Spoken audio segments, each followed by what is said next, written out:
An filɛbagaw ani an lamɛnbagaw aw bɛɛ lajɛlen aw ni ɲankuma bi ye alamisa ye mai kalo ale tile 16 o ye bi ye san 2024 ka bɛɛ lajɛlen fo ka bɛɛ lajɛlen waleɲuman dɔn maa minnu sɔgɔlen na Mali kɔnɔ Mali kɔ kan k'aw bɛɛ lajɛlen ko aw ni ɲankuma bi su in na min ye baabu ye an bɛna ale sigi farafinna kelenya tɔnba ale ni dialogue min kɛra n'Ala sɔnna ma an ka maa welelen o ye maa fila ye Sarmoyi Kalil Sise ale bɛna se an ka kɛnɛ kan ka taa fara Albechir Cham ma ka bɔ Katikaw fɛ yen an ni olu bɛna masala nka yan'o cɛ bamananw ko ten dugubila ka fisa laadawuli ye ka bɛɛ lajɛlen folen kɔfɛ sa kɛrɛnkɛrɛnnenya la maa dɔ bɛ yen an bɛ olu kɔni fo k'olu sɛbɛkɔrɔ fo Laurent Jakite b'o o la min ye Bakari Sangare Glace b'o o la ka taa se Ablaye Jabate ma Bajalan Sanogo ka taa se Kalifa Seku Tarawele ma sa Mamadou Sumunu min ye Mamadou Nama Keita ye k'ale fana fo min ye Maraka Samake Bajaje Aydara an b'ale fo ka Savana Kone fo Binem Dolo Kanadakaw fɛ yen tonton Raoul an ka foli bɛ s'a ma ka Faustin Sila fo huissier de justice Ali Badara Kone k'an b'a fo ka Jawus Création fo Arigo Sagi Sofa Ibrahim Fotigi ka taa se Modibo Gino ma min ye Timiningaw ka dangele no o ye Sadio Kulibali ye k'an b'a fo ka Musa Kanu fana fo Madame Traoré Kadiatou Kulibali Kalifa Nama ka Madame k'an b'a fo ka Kalifa Nama yɛrɛ fo ka ak baarakɛlaw bɛɛ lajɛlen fo Fanta Dumbuya ale ye école karamɔgɔ ye Kayi Kasokaw fɛ yen Aji Bari Nun Dumbuya ale bɛ Montréal an ka foli bɛ se a ma ale ni Yusuf Tunkara olu bɛɛ lajɛlen malien minnu bɛ Canada kɔnɔ na u ka ɲɛmaa olu ye Azmir Temaw k'olu fana fo k'u waleɲuman dɔn Keita y'a fɔ fana n'a ka denbaya minnu bɛ Mali kɔnɔ ani minnu bɛ Mali kɔ kan a n'a baarakɛɲɔgɔn bɛɛ lajɛlen Torokɔrɔbugukaw fɛ yen Nantumɛlakaw ka denbaya k'olu fo Falajɛ yan Julio an ka foli bɛ s'a ma min ye Segu Maru ye k'a danbele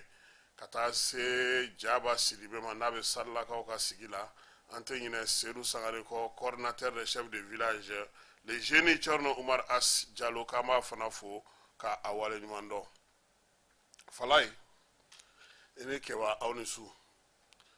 aw nana an ka kɛnɛ k'a diyara an ye aw bisimila an bɛ ku kɛnɛ in kɔnɔna na dɔgɔkun min n'o bɔra alamisa tɛmɛnen na ka na se bi alamisa ma ko minnu kɛra o kɔnɔ dateliya la dialogue ale baabu kɛra dialogue ye jaabi mun di o ye jaabi 302 ye maliyɛnw kɔni ye u ŋaniyaw yira ka kɛ n'u ka sigida degun ye nka dialogue jaabi bɔlen parti politique minnu tun y'a yira ka bɔ ko furancɛ fanga yɛrɛ banna a mɛnna olu y'a yira k'u t'u yɛrɛ sɔrɔ a kɔnɔ ko wa k'u ka tɔnden minnu fana taara kɛnɛ kan k'u ma taa olu ka tɔnw tɔgɔ la dɛ k'u taara u yɛrɛkun tɔgɔ la wa u taara baara min na olu ma jɛn n'a ye u t'u yɛrɛ dɔn jaabi in kɔnɔna na colonel Asimi sɛbɛn dilen a ma ntɛnɛn don ale ye kuma in bɛndɛgɛmɔ yiriwali baara minnu bɛ yen jamana ka ɲɛtaa baara minnu bɛ yen basigi ni lafiya ani cɛfɔ ni kanbɛn min bɛ se ka kɛ jamanadenw ni ɲɔgɔn kɔ laɲini ale ko a kumababaw ye o ye baara bɛ se ka kɛ olu kan ni waati in na sa furancɛla fanga cakɛ jɛkulu minnu bɛ yen olu na u sinsin min ye yanni jɛkulu kɛrɛnkɛrɛnnen ka sigi sen kan baara in ale lawaleyali la a kɔni ye bonyamasegi kɛ maaw ye maa minnu sera ka jɛrɛ in baara bɛɛ lajɛlen kɛ gouverneur fora ambassadeur fora hali kunnafonidilaw olu bɛɛ lajɛlen fora a ko hukumu kɔnɔna na suma ko dugumajɛ maliyɛn dɔw y'a yira k'a fɔ ko olu fana bɛna u damana gouvernement sigi Falaye k'u b'u ka gouvernement sigi ko wa k'u b'u ka CNT sigi nka an ye kibaruya min sɔrɔ an ka ɲininiw senfɛ ko mɔgɔ dɔw tun bɛ yan u bolila ka bɔ yan duguma sira fɛ ka t'u yɛrɛ sɔrɔ Suisse baara in bɛ ka labɛn Suissekaw de fɛ yen o ti bali maa si la ni maa min bɛ k'o kalama MLLA ni a kɔladenw n'a tɔw bɛɛ lajɛlen ani jajugu siribaw bɛɛ lajɛlen ka waleyaw fɛn fɛn tun bɛ kɛ Mali kɔnɔ yan a bɛɛ ale Suisse kelen de ye sabula ale ye jamana ye jamana min ni o yɛrɛ bosobosonen don wa olu fɛ yen bolofara 26 de bɛ yen u b'a fɔ ma ko canton a bɛɛ n'a ka drapeau don nka u bɛɛ lajɛlen jabala o ye yɔrɔ kelen ye o y'u ka faaba ye u ka kow caman bɛ ɲɛnabɔ o de kɔnɔna na wa min ye Suissekaw ye k'a fɔ ko mɔgɔw taar'u fɛ ko ka taa nin baara ɲɔgɔnna kɛ k'u b'u balala o tɛna na kɛ dɛ kibaruya in kɔni bɔra kɔ kan nka bi procureur ye sɛbɛn kɛ adama a ko ko waleya min filɛ senna nin ye maa minnu bɛ k'a ko senkɔrɔma dondon yan maa minnu bɛ k'a ko tintin yan maa minnu wululen don k'u jɔ ko fo nin ko in ka se ka sabati k'u k'a bila u kunna k'u bɛ ka kibaruya o kibaruya di bɔlɔlɔ sira fɛ u bɛ ka waleya o waleya kɛ ko ale ye enquête dayɛlɛ Mali kɔnɔna na yan minnu y'u senfa ka taa Suisse ka ban olu kɔni a na kɛ olu ta o nɔgɔyara nka Mali kɔnɔna na yan baara in ko kɔlɔsili na kɛ a la aw tun tɛ nin kalama de aw tɛ dugu in kɔnɔ o n'i ye kow jateminɛ bɔlɔlɔ siraw fɛ ani kibaruyaw dicogo fɛ i bɛ ko in natɔ ye i b'a faamu i b'a dɔn k'a fɔ min bɛ sen na laɲini ye kelen de ye o hali wulikajɔ ni ko caman bɛ an ka jamana kɔnɔ bi fara ɲɔgɔn kan dɔw bɛ k'a essayer k'a fɔ k'u bɛ kɛ nin bɛɛ lajɛlen hakilinaw ye fɛn kelen pewu dɔrɔn de ye mais ni mɔgɔ min m'a jateminɛ i t'a faamu nka procureur ale kɔni ko ko enquête dayɛlɛla ka ban ayiwa sisan k'a fɔ ko an bɛna an sigi kɔ kan ko ka Mali ko président civil ko o bɛ sigi Mali la ko CNT dɔ bɛ sigi ko olu bɛna na kɛ ko ka kuma diɲɛ seleke naani fɛ ko k'a jira k'a fɔ ko Mali furancɛ fanga ko o banna u n'o kɛ k'u to kɔ kan ye sinon yan bɛɛ lajɛlen b'a dɔn k'a fɔ ko min bɛ senna nin waati in kɔnɔna na n'an bɔra yen dɔgɔkun in kɔnɔna na fana min ye an ka wolomasiri tabaw ye olu ye caman fara u ka wulikajɔ kan jamana fantan naani bɛɛ lajɛlen basigi ni lafiya bɛ se ka don cogo min ale ni jamanadenw bolominɛw bɛ se ka lakisi cogo min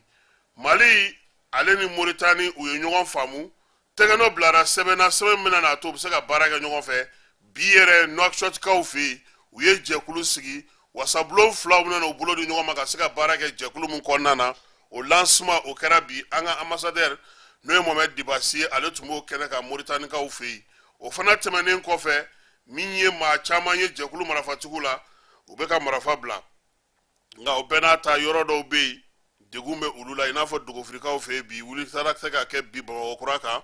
Bamakɔkura o tun ye baganw bɛɛ lajɛlen cɛ nka ala ni donsow ka wuli ka jɔ o baganw sera ka lasegi duguden fila kɔni nin tora la min ye Bamanciwale ni Yugawale kɛba o maa saba o fana bɔnɛna o nin na nin dɔgɔkun in fana kɔnɔ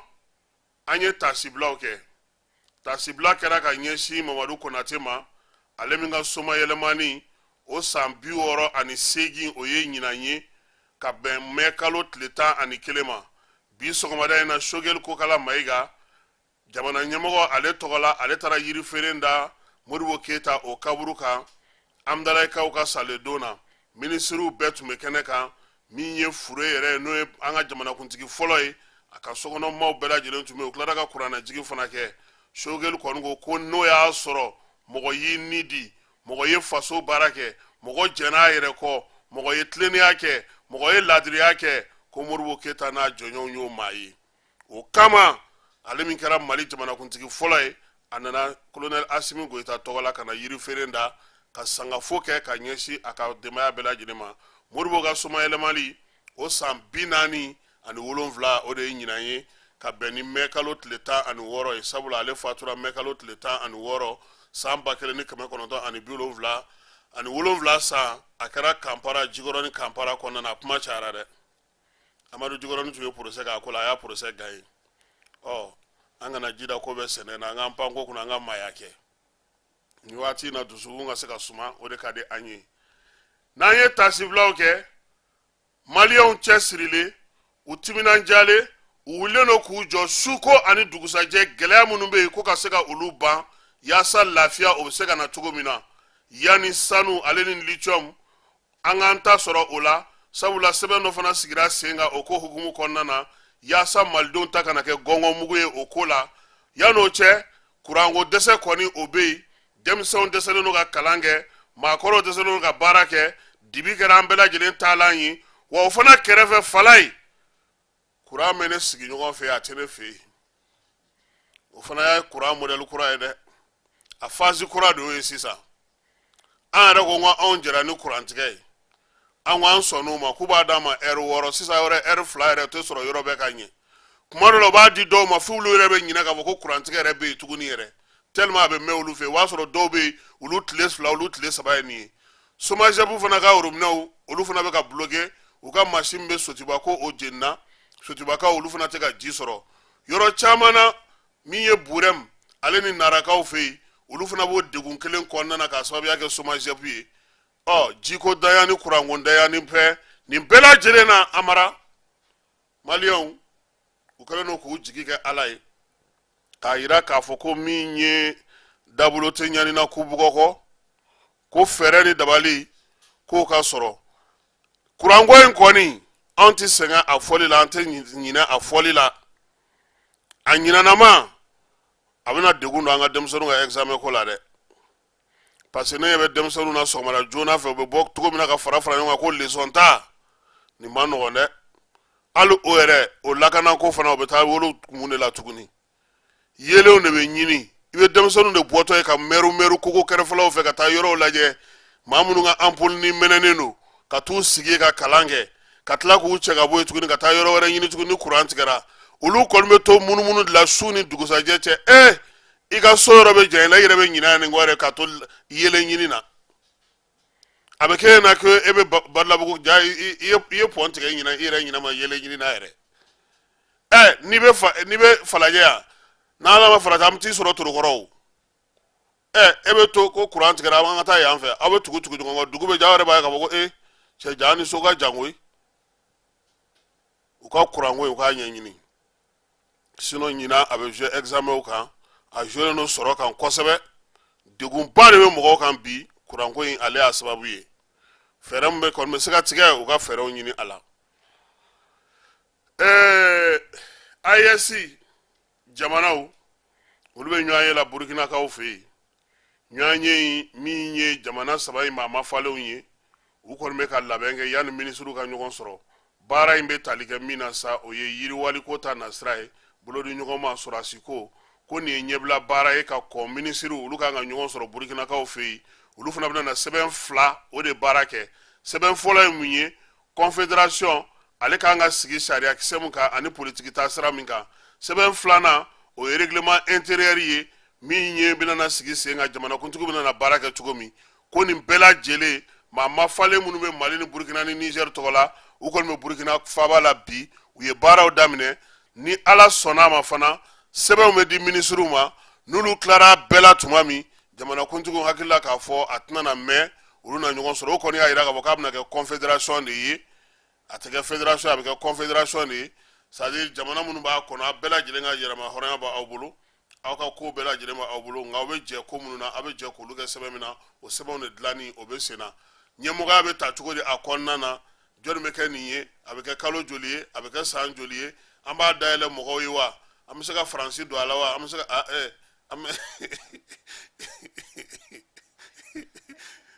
faransi tun tɛ G5 la de a bɛ ka yɛlɛ faransi tun tɛ G5 la de ayiwa bon m'a fɔ dɛ a bɛ se k'a dayɛlɛ Togo ninnu n'u ɲɔgɔnnaw ye Tchad ninnu ka taa se jamana minnu bɛ ka taa Irisi la bi farafin jamana minnu bɛ ka taa Irisi la a bɛ se k'a dayɛlɛ olu minnu ye fɛɛrɛ ka tigɛ o fana ka bila a ko hukumu kɔnɔna na baara ale ka se ka kɛ Udu Kone ka misiri kɔnɔna na an b'u fo k'u waleɲuman dɔn ka Udu yɛrɛ fo k'a kɔnɛ Alomran Ture k'ale fo min ye imam Koromaga Ibrahim Koromaga ye k'a fana fo Mohamed Sangare an b'a fo ka se ka se Sanfil Solo ma jinɛ de Burama Traore an ka foli bɛ sama ka Mahmud Sangare k'ale fana fo Mohamed Kulubali min ye Seydou Gindo ye Ousmane Gindo ka taa se Bɛnkɛ Kulubali ma ni Amidou Gindo an bɛ ninnu bɛɛ lajɛlen fo ani an ka cɛkɔrɔba n'o ye doyen Sise Siriki Buhare an b'a fɔ ANP kɔnɔna na ka Awaso Sise fo Badu Sumunu Elhadji Uwezu Kunta Elhadji Umaru Sumare ka taa se Baba Silama an bɛ ninnu bɛɛ lajɛlen fo Guichet k'ale fo Hôpital du Mali kɔnɔna na Seydou Musa Traore Sisolo Abdurazak Ben Bara ka ninnu fo min ye Jose Traore ye ani Ibrahim Diallo Thiou grand frère Bassirou Traore k'an b'a fɔ k'a waleɲuman dɔn Falaye sini ye le 17 mai le 17 mai o bɛ ka kɛ a san 10 ye Musa Mara ka tagali Kidal. Kidal préfet do ala ye ale ni kisi a ko ko olu ye min ye Musa Mara ka tagali la le 17 mai 2024 ko n'o y'a sɔrɔ a tun ye IBK ka premier ministre ye ko MLA na a fara ɲɔgɔn kan jɛkulu kulu de sina kana gouvernement daw tan ka bɔ yen ka kogow pɛrɛn ka mugu ci fan bɛɛ lajɛlen fɛ maaw jɔlen ka mugu ci u ɲɛnɛma na min ye ka dɔw minɛ k'olu disi fara k'u da k'u kantigɛ ko nin bɛɛ lajɛlen de kɛra olu ɲɛna ko fo olu farikan sogo bɛɛ bɛ yɛrɛyɛrɛ maa 6 o nin tora ko in senfɛ Amadu Belko Ba ale ye préfet ale tun bɛ Kidal Dirisa Kulubali ale tun ye préfet ale tun bɛ Abe Bara Seku Sisuma ale tun ye préfet adjoint ale tun bɛ Tesalit commandant Mori Jara ale tun ye préfet cercle Tinɛ Sako ye capitaine Amadou Betouré ale tun ye sous-préfet arrondissement Bugesa lieutenant colonel Paul Maurice Siribe ale tun ye sous-préfet arrondissement Tenza Waten ale ni maa caman waliyan kɛra olu minnu ɲɛna ninnu ni kɛnɛ karabara olu minnu ɲɛna k'u fulu jɔlen u ninkun bɛɛ lajɛlen bɛ ka yɛrɛyɛrɛ maa 12 wɛrɛ cɛ ko u y'olu ta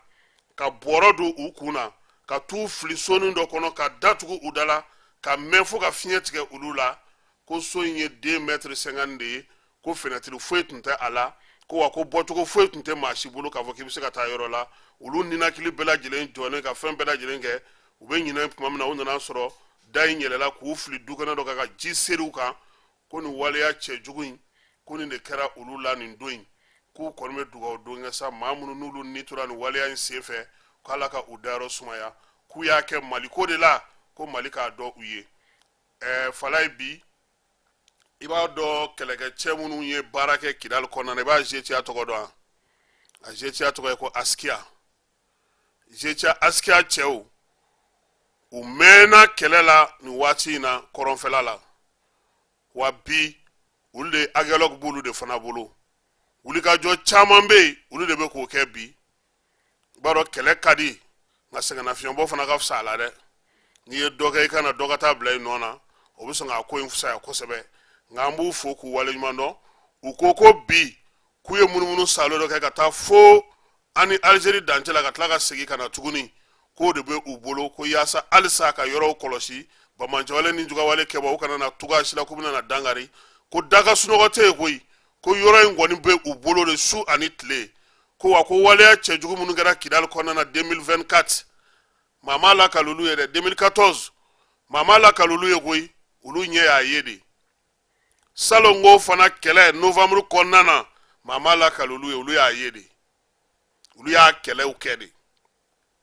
donc ko Kidal ko mɔgɔw k'a faamuya k'a dɔn k'a fɔ cɛsiri ni baara min bɛ sen na ani fosi tɛ se ka bɛn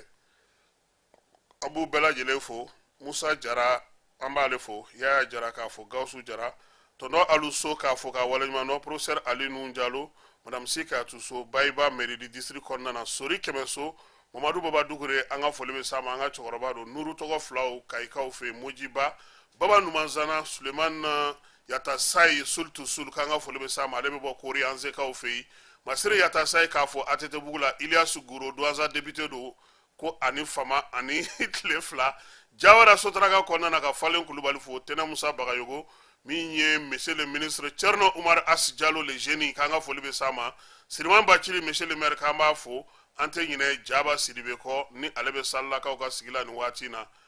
Falaye Mamadou Kasoge ko ministre de la justice ko CFA wari miliyari 91 k'u y'o de minɛ dungo juguya ni yuruku yuruku kɛlɛli hukumu kɔnɔna na pôle économique la k'a daminɛ san 2018 ka n'a bila san 2022 la ko pôle économique sera k'i bolo da o wari de kan miliyari 15 o ye maa minnu ye caution sara yan'u ka kiiri waatiw ka se miliyari 15 wɛrɛ maa minnu tun binna faso nafolo kan n'a fɔra k'u ka dɔ sara ka bɔ a la olu y'o di min ye miliyari 90 ani buruburu 80 ye k'o bɛɛ lajɛlen sɔrɔla nin cogo in na miliyɔn 330 ko o sɔrɔla maa minnu ye waleya cɛjugu ta ka ɲɛsin jamana nafolo ma ani dungo juguya a ko hukumu kɔnɔna na u bɛ ka kiiri labɛn kiiri min bɛ nin dungo juguya ninnu sɛbɛn ninnu bɛɛ lajɛlen kan pankurun ko bɛ a la angɛrɛ ko bɛ a la min ye maramafɛnw sanni ko bɛ a la sɔrɔ yakubaya ko b'a la covid ko bɛ a la ko nin bɛɛ lajɛlen kan ka kɛ kiiri ye yanni tile damadɔ cɛ minisiri kasoge a ye nin laseli kɛ kunungo jɛrɛ senfɛ jɛrɛ min tun sigira yaasa musolakaw ale ni npogotigilakaw dungo juguya ni yuruguyurugu o bɛ se ka kɛlɛ cogo min na olu ka baaraw la o baara in bɛ senna sa nin kalo in tile 15 ka taa kun fori kalo tile 17 kanadakaw olu kɛlen don k'o musaka di ali tarawele k'an b'a fo ale ye maliyɛn minnu sigilen don washington olu ka vice président ye a ka ɲɛmaaba n'o ye dirisa ye k'an b'a fɔ k'a kulubali ka fatumata ba fo texas kaw fɛ yen min ye isa konate k'ale fana fo etats-unis sori sako k'ale fana fo mohamed lamine kokayena k'ale fana fo las vegas namori n'a ka cɛdenw oyo kɔnɔna na n'an segira ka na mali la sa an bɛ adama tarawele n'a ka baarakɛlaw bɛɛ lajɛlen fo hôtel résidence kɔnɔna na fala ye an y'a fɔ n ko bi ye 16 mai 16 mai o ye moribo keyita ale ka soma yɛlɛmani san 47 ye moribo ala y'a ka kalifa minɛ k'a si to san 62 la a bangera juin kalo tile 4 san 1915 san bamakɔ kɔnɔna na yan atuma kamara o denkɛ don ale ni daba keyita maa min don a ye ekɔli karamɔgɔya kɛ ala y'a ka kalifa minɛ a la mai kalo tile 16 san 1977 para jikɔrɔ ni kanpara kɔnɔna na u y'a jira k'a fɔ min ye mali jamanakuntigi fɔlɔ don premier ministre min fana sigira gouvernement kunna o ɲɛmaa fɔlɔ don a ye fanga kɛ san 1960 ka se san 1968 ma maa min don diɲɛ bɛɛ y'a lakodɔn sabula a tun bɛ maa minnu fɛ ani union soviétique maaw de ye baara kɛ ɲɔgɔn fɛ maa minnu y'a filan ye politique ko la o ye Gabriel Abdel Nasser ye ka bɔ Egypte kaw fɛ yen Kwame Nkrumah Haile Selassie Ahmed Ben Bella ka bɔ Algérie kaw fɛ yen Nehru ka bɔ Inde ko olu kɔni ye maaw ye maa minnu ni olu n'a ye baara kɛ ɲɔgɔn fɛ kosɛbɛ ka taa se Ofoyi Boigny ma Ahmed Sékou Touré ninnu ko olu bɛɛ lajɛlen ni Modibo kɔni olu ye baara kɛ politique maa don a ka politique kɔni kun kɛlen don adamadenya tɔbɔtɔli kan k'o de nana jɔ sa maaw fɛ maa minnu n'olu ye fangadaraki kɛ k'a sɔrɔ fɔnkɔɲɔgɔnkɔ dɔ fana donna ale yɛrɛ ka fanga kɔnɔna na novembre kalo tile 19 san 1968 o kɛra maaw fɛ sa maa minnu ye fanga ta k'u sigi Modibo u kun y'ale bila ka taa Kidalikaw fɛ yen kaso la a nana Bamako a ma mɛn ala y'a ka kalifa minɛ a la an bɛ dugawu don kɛ a ye Maliki Berete k'a fo k'a waleɲuman dɔn bɛndɛya baarakɛlaw bɛɛ lajɛlen k'u fo Maliki tɔgɔ la Bayi Jakite Jango Bagayogo Dawuda Magasa Gabriel Ari Traoré ka taa se Koniba Jɛma Kulubali ma min ye Sɛnu Bakɔrɔ ye Salif Konare Jisumalenkaw fɛ yen an b'a fo k'a waleɲuman dɔn ale ka furumuso ala y'u ka kalifa minɛ a la an bɛ dugawu kɛ sa ala k'a dayɔrɔ sumaya sini kɛnɛya labanko ɲuman ala k'o di an bɛɛ lajɛlen ma Buna ani Bakɔrɛ Sɛmɛga an b'u fo ka Aïda Sumare fo Agibu Konanji Segu Faliri Boli Segu Aïda Kante ale bɛ Welesebugu la ka taa se honorable Amadou Kulubali ma o bɛ Segukaw olu fɛ yen Kati Ndulati kɛnɛ ni ale la kurakurayara furancɛla fanga maaw fɛ k'a tɔgɔ dara Salifu Keyita la Domingo a kurumokarili kɛnɛ ka bi premier ministre Sogel Kokala Mayiga ale tun bɛ yen ministre min bɛ farikolo ɲɛnajɛ ko kunna ko ISFASI ni polisiw musow ko olu ye ndulati kɛ o banna fu ani fu la min ye premier ministre ye ko yɔrɔ in ko k'a minɛ ka ɲɛ yɔrɔ jɔli ti baara ye a tɔpɔtɔli a n'a maraliko ɲuman k'o de ka gɛlɛ sadi kɔni ko Asimi Goyita fora kɛnɛ kan kosɛbɛ maaw fana nana ka bɔ fan caman fɛ layidu min ni a kun taara Salifu a ka janaja don k'a jira k'a fɔ ko faso tɛna ɲinɛ a kɔ cogoya si la ko fɛn na k'a ye premier ministre ko layidu timelen nin filɛ nin ye nin ndulati kɛnɛ in tɔgɔ da an na tila ka taa ye han sadi a ka fɛrɛlen don a ka ɲi dɛ aha ministre des sports laadala ale bɛ barosigi min kɛ sa n'o o ye conférence de presse kalo o kalo ye a y'o timɛ a ko ko conseil de ministre la k'a y'a jira k'a fɔ ko coupe du mali o ta ko 63 final k'o bɛ taa juin kalo tile fɔlɔ k'a bɛ kɛ Mamadu Konate la Afrique Elite Football ko o ni Stade Malien de kan ka ɲɔgɔn sɔrɔ jɔnjɔn kɛnɛ kan faamaw k'olu kan ka y'a kɛnɛ kan min ye sokurusiba min fana bɛ kɛ Mali tɔgɔ la n'a fɔ Grand Prix de la Nation a ko o bɛna na kɛ juin kalo tile 9 Tour du Mali cycliste k'o fana baaraw bɛ sen na conférence de presse ale kɛra nin ye Tour in kɔni ta ko 10nan ye Sidi Bagayogo n'a ka cɛdenw ko u bɛ wuli ka jɔ la Keba kɛlɛ jumɛn tun bɛ yen de comité olympique tɛ a e ko dɔ papier dɔ ma taa bɔgɔ jeninen kan ka ban papier dɔ taara dɛ an kɔni bɛ k'a ɲɛɲini fɔlɔ an b'an bolo da kisɛ kan nka papiye dɔ kɔni bɔra comité olympique la a b'a juguya la ka taa tribunal dɔ la han an bɛ k'a ko sɛgɛsɛgɛ san 24 o wari justifié tɔ kɛbange tun bɛ to ka tɛmɛ u ka yɔrɔ in da la ye comité olympique n'u ka di n'u maaw ka di e ni bɛɛ ka di an ka monsieur MC an b'a fo ka Buguri n'a ka gɛrɛnnadenw bɛɛ lajɛlen fo a bɛ taa Seydou ka foli ta ka ɲɛsin ma monsieur le ministre Mamadou Dipa Fane Cheikh Kanté min ye maraka ye délégué Bakar Monzon Traoré k'a fo Sala Babi Yeli Sissogo a n'a balimaw bɛɛ lajɛlen Modibo Tunkara Burema Sissogo ka taa se Burama Sire Kulubali ma Kara k'an b'a fo Clérou Ferme Thiane k'an ka foli bɛ s'a ma min ye n yɛrɛ balimakɛ Ousmane Ba Chine Basurubala k'ale fana fo k'a waleɲuman dɔn ka Basurubala k'a bɛɛ lajɛlen fo Laji a n'a ka gɛrɛnnadenw k'an b'u bɛɛ lajɛlen fo kunungo Keba an kun bɛ Kalasa an kun bɛ Sibi an kun bɛ Tabu wa an kun bɛ complexe agricole kɔnɔna na Falaye kabako de filɛ nin ye dɛ bobo musow k'olu kalan a dun on dirait là-bas Sala Babi ale ka centre min bɛ yen n'o bɛ mɔgɔw musow dege bayɛlɛmali baara la n'a ɲɛma centre directeur ye Alassane Bore min ye honorable Foma ninnu honorable Dumbuya n'o ye Ahmed Faras ye olu bɛɛ lajɛlen bɛ baara k'a kɔnɔna na ni Buguri Jara muso 30 bobo olu de dilen d'u ma k'u k'u kalan bayɛlɛmali la ka bananku ko k'o yɛlɛma k'o kɛ cɛkɛ ye k'a kɛ ngomi ye ka tila k'a kɛ gari ye tile 3 in kɔnɔna na u kɔni ye bananku tigɛ anw ɲɛna kunu k'a don a don minɛnw kɔnɔna na ja Sala ninnu bɛ alcool dilan bananku kelen Falaye alcool tɛ man ɲi k'a bɔ sisan k'u bɛ ka minɛn de ɲini u bɛ na o fana sigi sen kan parce que n'i ye bananku ta bananku foyi tɛ fili bananku foyi tɛ fili a fɛn bɛɛ lajɛlen de bɛ dun donc ni bobomuso ninnu olu ka tɔn ye Sala ka centre de ye bɔlɔlɔ sanfɛ ka damakasi kɛ k'a fɔ ko ka u dɛmɛ yaasa kalan ka se ka kɛ ninnu kunna ko ni concours kɛra k'u tɛ se ka participer concours la diplôme b'u bolo u tɛ se ka taa baara la hali n'u donna furu la u ni cɛw tɛ bɛn parce que olu bɛ fɛ cɛw ka u minɛ cogo min cɛw tɛ sɔn o ma olu bɛ u kɛ komi n'a sɔrɔ u ka directeur k'e ma cogo di k'u bɛ fɛn bɛɛ kɛ ko fo kuma a ko k'u bɛ se fɛn bɛɛ la fo kuma ko ni kuma kɔni tɛ k'u bɛ fɛn bɛɛ kɛ wa u dun bɛ kuma wa n'i y'u sigilen sɔrɔ baro la Falaye f'u b'u tɛgɛ ci ɲɔgɔn tɛgɛ donc Sala an b'a fo nin na min ye Ibrahim Boubacar Keita furumuso n'o ye Aminata ye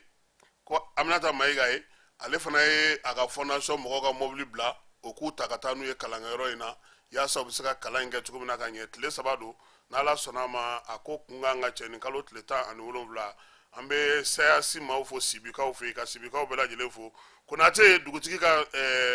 du kɔnɔna na Kalasa an b'olu fo n'Ala sɔnna a ma an yɛrɛ na se u ma waati wɛrɛw la ka taa baara dɔw boloda parce que i b'a dɔn ko yen olu ka courant u tɛ yen tɛ an bolo faga yɛrɛ walayi courant min b'u bolo Ala dɔrɔn de b'a dɔn mais Sibi yɛrɛ dugu kɔnɔ kunungo tun y'a tile 10 ye ji tɛ yen courant tɛ yen walayi ji tɛ Sibi courant tɛ Sibi an bɛɛ ye kelen ye sisan Alu Badara nana k'a se k'a fo k'a waleɲuman dɔn min ye attaché Dumbuya ye k'ale fana fo Dumbuya tɔgɔ 2 bɛɛ lajɛlen Jacqueline Konare an b'a fo k'a waleɲuman dɔn min ye Alu Nanpe k'ale fana fo k'a waleɲuman dɔn baara ko a taacogo ko a ka ɲi kosɛbɛ Tanti Mariam Samake k'a fo k'a waleɲuman dɔn tonton Ci Jakite an ka foli bɛ sama Kompolo Kamate k'ale fana fo Moro Jara Kompol ni ale ye Bamakɔ Kompoli ye an ka foli mun kan ka mɔgɔw gɛn ka bɔ siraw kan ye o de ye Moro ye n'i ye maaw ye maa gɛnna dɔrɔn o y'ale ka baara ye an b'a fana fo k'a waleɲuman dɔn ka maa Berete fo yan min ye Bakari Kante Master Sumi Doni Brasco Master Sumi furusiri kɛra sisan kɔni a bɛ kɔɲɔso de la an bɛ dugawu kɛ ko Ala ka furu ni si bɛn maa sɔgɔlen don anasa k'a bɛɛ lajɛlen fo k'a waleɲuman dɔn an ka maa welelen maa 2 ye Albesir Cham ale ni Khalil Sarmoy Cissé sɔɔni sisan an bɛna olu ladon yaasa ka se ka baabu a da don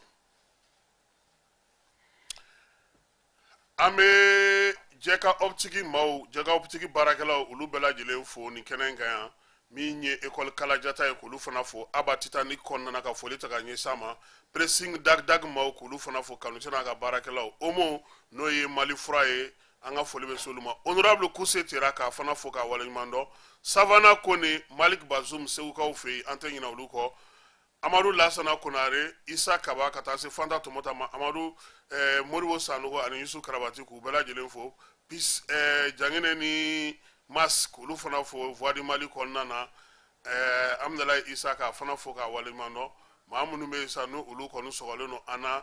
Mali kɔnɔ ani Mali kɔ kan k'a bɛɛ lajɛlen fo ko su in na ta n'Ala sɔnna ma sɔɔni sisan an ka maa welelenw an bɛna olu bisimila yaasa an ka se ka baabu ale daminɛ i n'a fɔ an y'a fɔ bɛɛ lajɛlen ɲɛna cogo min Falaye Kolokanikaw fɛ yen dɔ ye waliden kankari npogotiginin fitinin san 6 u y'a minɛ a tɔgɔ ye ko Bina Jara an ka sɔ Bina tɛ dɛ Kulukoro Bina tɛ nin ye an ka Bina de ye an b'a fɔ k'a waleɲuman dɔn ale bɛ baara kɛ gouvernement la Kulukoro k'ale fo k'a waleɲuman dɔn su in na fana min ye Kulukorokaw ye k'u fo IPR baarakɛlaw Umar Diko n'a ka mɔgɔw Kebaye ko Jime tun bɛ ka taga Konakiri tɛ dɛ Jime tun bɛ ka taga yɔrɔ min o ye aw fɛ yen aw bara a taara aw bara de a ka mobili est-ce que nin ye Jime yɛrɛ ka mobili ye nin tɛ Jime ka mobili ye dɛ su in na an ye wele bila maa 2 min ma u bɛɛ lajɛlen kɛnɛ kɔnɔna sɔrɔ Sarmoy c'est une fama an bɛ kare kelen an tɛ ɲɔgɔn ye waati min yɛrɛ ne tun bɛ dugu kɔnɔ o de ka fisa ni ne bɛ e kɛrɛfɛ yan sisan ye dugu n'a taabolo don an bɛna ɲɔgɔn ye o n'Ala sɔnna ma ayiwa baasi tɛ yen Elbechir bonsoir Amsou ça va baasi foyi tɛ yen nɔ Mali Actu wa Mali Actu don Mali Actu cɛ aw ni tɛrɛnbolilaw y'a ko bila cogo di cɛ tɛrɛnko in i mɛnna kan dɛ halisa an b'a ko kan halisa an b'a ko kan parce que a jigi wari fanga bɛ ka bonya kojugu quoi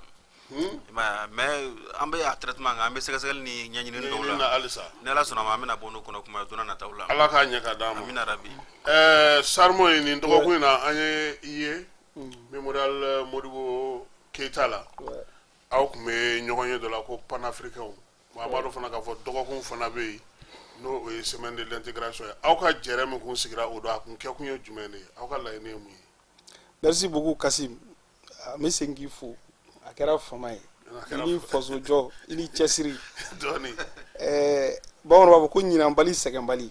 franchement i ni foli ka kan bon yanni k'an da don o la d'abord k'an lamɛnnikɛlaw fo k'u waleɲuman dɔn ka dugawu kɛ Mali ye parce que n'an sigira kɛnɛ kan an bɛ dugawu kɛ Mali ye an bɛ dugawu fɔlɔ jumɛn kɛ an b'a fɔ Ala ka Mali kisi a jugu tɔɔrɔ ma kɔnɔna jugu ni kɛnɛma jugu Ala ka Mali kisi a ma Kasim ka dugawu belebeleba kɛ an ka sɔrɔsiw ye cɛdenw min bɛ ŋaɲa kɔnɔ n'u jɔlen don an ka lakana ye n'a dɔn nin tora la Ala ka hinɛ u la k'u dayɔrɔ suma a minnu fana bɛ yen n'u banana Ala ka kɛnɛya Ala k'o sabati Kasim ka foliba kɛ ka ɲɛsin armée ma conférence don an ye foli kɛ n bɛ segin foli in kan terroriste ba min bɛ yen ni américains dɛsɛra la ni puissance baw dɛsɛra la n'o ye Abu Huzaifa ye n dɔw kama ko Hugo ni armée ye a daji an b'o foli kɛ ko tare n'o tɛmɛna ka bɔ yen nɔ anw yɛrɛ ye conférence kɛ plateforme min tɔgɔ la plateforme u b'a fɔ ma ko force vive patriotique FVPN faso jɔsira nka Kasim yanni k'an da don lajɛrɛ in kun na ka k'an ka tasi bila kɛ ka ɲɛsin jɔn ma ka ɲɛsin Baba Modibo Keita ma an tɛ ɲinɛ o kɔ dɛ kabini an ye wulikajɔ daminɛ maa minnu bɛ an dɔn maliyɛnw b'an dɔn Mali kɔnɔ yan n'an ye bɔli fɛn fɛn kɛ ka taa Mali kɔ kan ne yɛrɛ ye bɔli laban dɔ kɛ ne taara ale de lafasa a ka politique bɛɛ b'an dɔn n'o ye n'an ye taasira fɛn fɛn ta n'an sera ɲɛfɛ n'an ye k'a fɔ i ni Baba Modibo ka taasira tɛ kelen dɔrɔn a dɔn k'a fɔ an ni tɛ o Baba Modibo bi ye a san 47 ye a taɲana donc an bɛ tasi bila kɛ ka ɲɛsin a ma k'a fɔ Ala ka hinɛ a la ka dayɔrɔ suma ka na an ka sigi na an ye sigi kɛ ka kɛɲɛ ka bɛn ni an ka plateforme yɛrɛ ka vision ye parce que plateforme ye plateforme sugu jumɛn plateforme de la société civile do kulu mun bɛ ni politique kulu tɛ bon kulu yɛrɛ sigira cogo di très important o b'a to an bɛ conférence in faamuya an ko fɛn fɛn bɛ senna bi ni révolution do ni sɔrɔsiw y'a ta u bolo anw ka kɛlɛ daminɛnenw do siga t'o la an b'o fɔ an tɛgɛ kɔrɔtalen an kun kɔrɔtalen Kasim ni ye baara dɔ daminɛ ni fanga nana ka a sira tagama Kasim ni ye hɔrɔn i kan ka fara u kan k'a sira tagama di k'a tɔ laban ni min manjɛ min b'a la i b'o fɔ n bɛ misali fila di a fɔlɔ fɛn min ye Faransi ka politique k'a dénoncer k'a yira Faransi la a bɛ baara min na baara in tɛ bɛn an ye kɛlɛ caman k'a la an voyagera an taara yɔrɔ caman camarades bɛ se k'o témoigner ani Russie ko GPM jeunesse président kun ye c'est vrai que bamananw bɛ fɛn dɔ fɔ ko kɛlɛ tɔgɔtigi ani kɛlɛ cɛfarin tɛ kelen ye bon Kasim sans nous jeter des fleurs m'a fɔ nous an ye kɛlɛ cɛfarinw ye dɛ c'est vrai que bi maa caman bɛ k'a tɔgɔ profiter o ye Ala ka kɛ ye ko la révolution mange ses enfants bon Modibo b'a fɔ anw n'a ɲɔgɔnnaw de ma ko les acteurs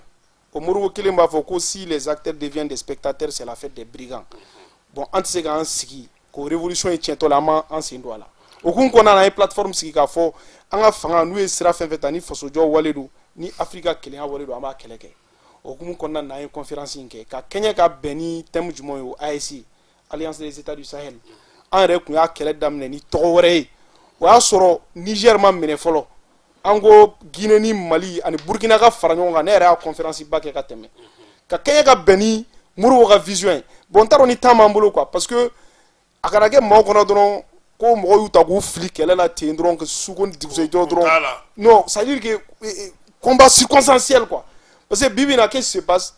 ni mɔgɔ dɔw ye u b'a fɔ c'est Sarmo yɛrɛ a bɛ fɛn dɔ la est-ce que u ma dɔ d'a fɛnɛ ma mais sérieusement mais mɔgɔw ye min kɛ kunun dɛ u t'o ye dɛ ça i bɛ min na bi dɔrɔn est-ce que nin yɛrɛ fɛnɛ est-ce que a fɛnɛ tɛ ka place nin ɲini est-ce que o tɛ ka alors que nin y'anw ka kɛlɛ de nin y'anw ka kɛlɛ ye cogo di bon je sais pas si on a le temps maintenant i bɛ fɛn AES yɛrɛ jate minɛ historiquement a nana cogo di ne yɛrɛ b'a fɔ n ka publication caman na n ko plus de 60 ans après l'histoire a donné raison à Modibo Keïta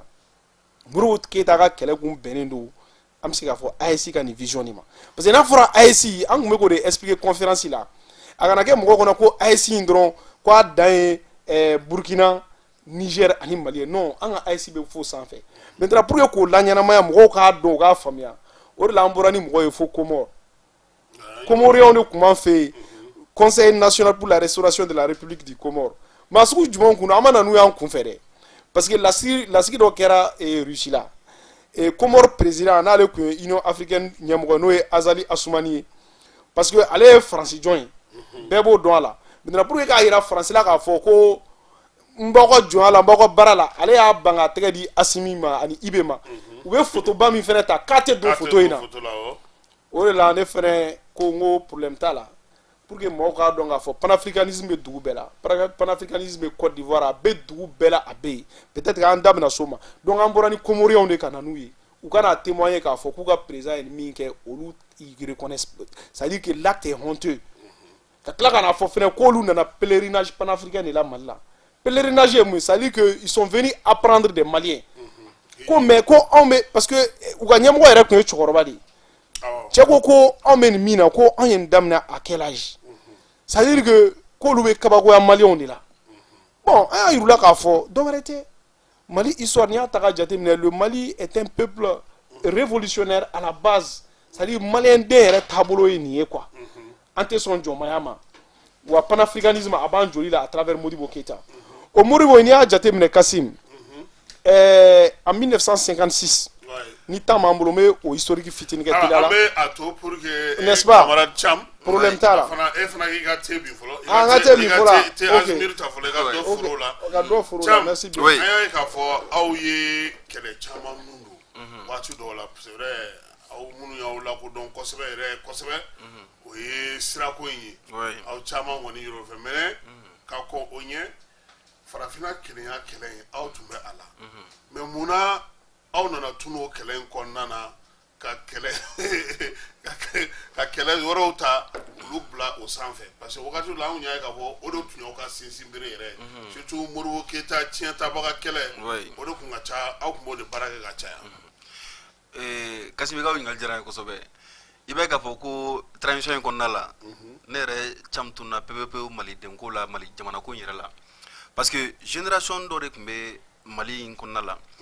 groupuscule dɔ de tun bɛ jamana in kɔnɔna la min a bɛ san 7 a bɛ san 10 ani kɔ bɔ minnu bɛ wuli ka jɔ la farafinna ka kɛlɛya an ka kɛ an yɛrɛ ye an ka yuruguru kɛlɛli malidenw ka lafiyali jamana ka ɲɛtaga o b'o kɛlɛ la o bɛ kɛ waati min na i b'a ye k'a fɔ ko mɔgɔ caman y'i sigi k'i bolo fila da i sen kan u bɛ faamala fasa waritigi fasa dayirimɛ ɲini na mais anw caman bɛ yen nɔ an ka fɛn caman sacrifiera a kɛlɛ ninnu kama kalan b'a la baara b'a la an ka carrière caman sacrifiera hali denbaya an ma se ka fɛn caman jabɔ k'an to nin mouvement na parce que san 10 ani kɔ an ma deli ka kalo kelen sɔrɔ ko o ye an yɛrɛ ta ye n'an tɛ réunion na i b'a sɔrɔ an bɛ kɛlɛkɛ kɛnɛ sanfɛla la terrain sanfɛla la san 10 ani kɔ an b'o de la donc an filanw caman ye baara sɔrɔ ka taa k'an ɲɛ ka sɔrɔ an b'o mouvement na an ka denbaya yɛrɛ ma se k'an jabɔ kosɛbɛ ka sɔrɔ an b'o mouvement na mais depuis fanga traki yɛrɛ kɛra 2020 kɔnɔna la i b'a ye k'a fɔ ko malidenw poyipoyira ka bɔ fan bɛɛ fɛ bɛɛ kɛra panafricaniste ye bɛɛ kɛra faso kanubaga ye bɛɛ kɛra armée kanubaga ye subitement donc yɔrɔ n'o kɛra kɔni jagoya acteurs bɛ tunun quoi on dit la défaite elle est orpheline mais la victoire a 1000 pères o de kɛra anw ta ye donc n'o kɛra jagoya an bɛ tunun mais an tununna parce que mɔgɔw de nana ka na an tintin ka an na tunun ka gɔngɔn ni fɛnw wuli ka an tunun mɔgɔw la voilà mais an b'a dɔn a kɛra cogo o cogo n'i pan k'i don k'i jɔ tasuma la i ka dɔn ko pan yɛrɛ b'o kɔfɛ o de kɛra a mɔgɔw caman ta ye u nana pan ka don fɛn na u tɛ fɛn min kɛcogo dɔn a courage t'u la engagement t'u la parce que u bolo ko anw b'a la an bɛ ka fɛn bɛɛ de sɔrɔ a la mais ale k'u t'a faamuya k'a fɔ ko nin san 10 nin kɔ a kɛra dɔbɔ de anw bolo k'a bɔ an kun k'a don a la an kun tɛ fɛn sɔrɔ a la mais u yɛrɛ bolo ko sisan fɛn bɛ se ka sɔrɔ a la caman nana ka na don a ko la bon ni fɛn bɛ ka gɛlɛya la u b'u yɛrɛ ta o ye diyagoya ye mais o bɛɛ la an b'an ta la mais a kɛcogo de yɛlɛmara parce que fɔlɔ fanga min tun bɛ an na o fanga tɛ an na ka kɛɲɛ ni jamana yɛrɛ lahalaya ye ka kɛɲɛ ni maliden kura minnu fana poyira nin waati in na mais sinon a kɛlɛw bɛɛ bɛ a nɔ la i ye sirako i y'a daminɛ ni o ye sirako an bɛna commencer ka alerte daminɛ a la parce que mɔgɔ fɛn fɛn mana Kayi sira ta bi i b'a ye ka gɛlɛya min bɛ a la a maa degunnen dɔ bɛ ne ka so kɔnɔ yan dɛ ne ka technicien kumunenba de bɔra n'o Kayi ka na hali kuna sira a ko ne n'ale bɔra salon juillet kalo la k'a to yɔrɔ min ko sira in b'o yɔrɔ la ko a ma bɔ a nɔ na ko foyi ma kɛ wallahi anw yɛrɛ tun bolo k'u sera jema ka ban ja ko hali u ma surunya sandare yɛrɛ la fɔlɔ wallahi kɔrɔ Kasim dantɛmɛ tɛ dɛ sira in yɔrɔ dɔ bɛ yen nɔ a ka haramu n'i y'a ye i tɛ se ka danfara dɔn ani damasiyɔrɔ ni ɲɔgɔn cɛ quoi ani damanda ni ɲɔgɔn cɛ quoi i b'a fɔ ko mɔgɔ ye pikiri la k'u sigi ka n ko dingɛ dɔw bɛ yen i b'a fɔ ko mɔgɔ de ye pikiri la k'u sigi k'a sen quoi aw lawolofɔ ko k'u ka kariw tɛna u ka mobiliw tɛ mobiliw bɛ ka tiɲɛ mobiliw bɛ ka bin cogo la u bɛ ka bin ten u bɛ ka tiɲɛ ten cogo la u bɛ ka hali e yɛrɛ min bɛ sigi mobili kɔnɔna la i yɛrɛ degunnen de bɛ se yan nɔ o problème bɛ yen nɔ terrain o jɔlen don i da tun n'o kuma la yɔrɔ terrain depuis terrain jɔlen don n'an b'a communication na fo ka n'a kɛ espoir fitinin nana n'an b'a communication na ka n'a wuli an b'a communication na ka jɔgo fɔlɔ kɛ an bɛ communication na k'a wuli an bɛ fo ka n'a se sisan ma mais a sera degré dɔ la il faut que kuma dɔw tiɲɛ ka fɔ parce que chaque fois n'an bɛ communication kɛ hali a ye wulili min kɛ an y'a fɔ k'a fɔ wulili kɛra a ɲana mais nin t'a bannen a ye continuer pendant que nin bɛ ka boli 2 machines ne peuvent pas assurer le trafic et sur plus de 400 500 600 km c'est techniquement c'est pas possible a ye nin to boli la a ka moyen yɛrɛw ɲini ka fara nin kan k'a tɔ renforcer sinon a mɛn o mɛn a bɛ jɔ mais an ma lamɛn a labanna ka kɛ an ta ye bon waati min na an b'a la sira ka dilan terrain ka wuli avion de nana proposer mɔgɔw ye avion peut-être que a ka teli 15 aller 28 aller retour mais c'est pas à la portée de malien lambda bɛɛ tɛ se k'o sɔrɔ quoi donc mais sira in fantan bɛɛ bɛ se ka voyager o fɛ arayi sira in fantan bɛɛ bɛ se ka voyager o fɛ mais avion o kɔni tɛ anw ta ye donc an b'a ye k'a fɔ ko chaque fois ni gɛlɛya bɛ yen nɔ solution de bɛ ɲini joona joona maa minnu bɛ yen nɔ ni ala ye se nɔgɔyaw ye ka se ka olu de lafiya bɔda di olu ma quoi mais maa minnu bɛ yen nɔ maintenant ko se t'olu n'o ye fantan ye i b'a ye k'a fɔ ko olu ni tɔɔrɔ don a kɔnɔna la faransi ko kɛlɛ min ni an y'o fana amorti i da turu o fana ko la o fana ko bɛ sen na o hali bi n'i y'a ye k'a fɔ ko force caman gɛnna faransi ni mali u ka relation a yibi jabara an bolo c'est salutaire hali n'a sɔrɔ ni majɛngɛ dɔ bɛ a kɔnɔna la o majɛngɛ il faut que an ka continuer ka lamɛn de an ka a corriger an ka tile pour que an kana taa bi fili yɛrɛ fana kɔnɔna la parce que mɔgɔw panna kana don fɛn na mais u m'a faamuya sinon waati min na an bɛ taa an ma se faransi da la k'a fɔ ko faransi y'an ka gɛlɛya ye fɛrɛ ka kɛ Faransi ni ani Mali tɛ baara kɛ ɲɔgɔn fɛ terrorisme kɛlɛ in kɔnɔna la rébellion kɛlɛ in kɔnɔna la u ka taa k'an ka jamana to an ye waati min na an b'o kɛ mɔgɔ caman bɛ yen nɔ bibi in na u kɛlen ka guloki bɔ k'o da Faransi kɛlɛ kama n'o y'a sɔrɔ u ɲiden 30 dafalen don mais u kun tɛ na o i b'u wele ka dɛsɛ u kun tɛ na mais bi de k'a fɔ ko a b'a la France i bɛ wari sɔrɔ i bɛ tɔgɔ sɔrɔ i bɛ jɔyɔrɔ sɔrɔ maa caman nana don a la sinon waati min na an b'a kɛ kasoladon gazi ani siyɔrɔ falen o de tun bɛ anw ta la a waati la waati min na a ka kunna anw yɛrɛ san 10 ko an ka kɛlɛ bɛɛ kɛr'o ye waati min na a ka kunna an bɛ première ligne na n'a timiyara waati min na anw bɛ la tunu mɔgɔw fɛ bon souvent a b'an frustrer mais i bɛ jamana de kɔnɔ i tɛ se k'a fɔ k'i b'i bolo jigin ka bɔ a la pewu bon n'an y'an bolo la fɛnɛ mode de gouvernance an tɛ se k'a fɔ ko an pan o fɛnɛ kunna parce que an bɛ bi gɛlɛya caman kɔnɔna la mode de gouvernance b'a la fo ka taa se kiriko ma tuma la a fɔli dɔw bɛ yen nɔ a bɛ mɔgɔw lasiran mais nous on a compris que il faut que an ka to ka kuma jamana mana kɛ cogo o cogo fo dɔw de ka sɔn mɔgɔw k'u hakilinata di quoi parce que an tɛ faso in o bɛɛ tɛ kojugu ye quoi voilà a bɛ kɛ kun ye pour que a ka se ka ɲɛ parce que i tɛ dɔ mɛn mɔgɔ dɔw da minnu yɛrɛ bolo b'a la i bɛ se k'a mɛn mɔgɔ da mɔgɔ minnu b'a a bɛ ka boli minnu yɛrɛ kan par exemple i bɔra ka i da se sirabako min ma ne yɛrɛ k'a dɔn ko siraba ma bɔ a nɔ na o ye fala ye taalen Kayi ka na fala ko k'ala ka na n ci dɛ ne ko fala ye ko n'a bɛ ten ne tɛ sira ta mais Sarmoyi e ko AES vision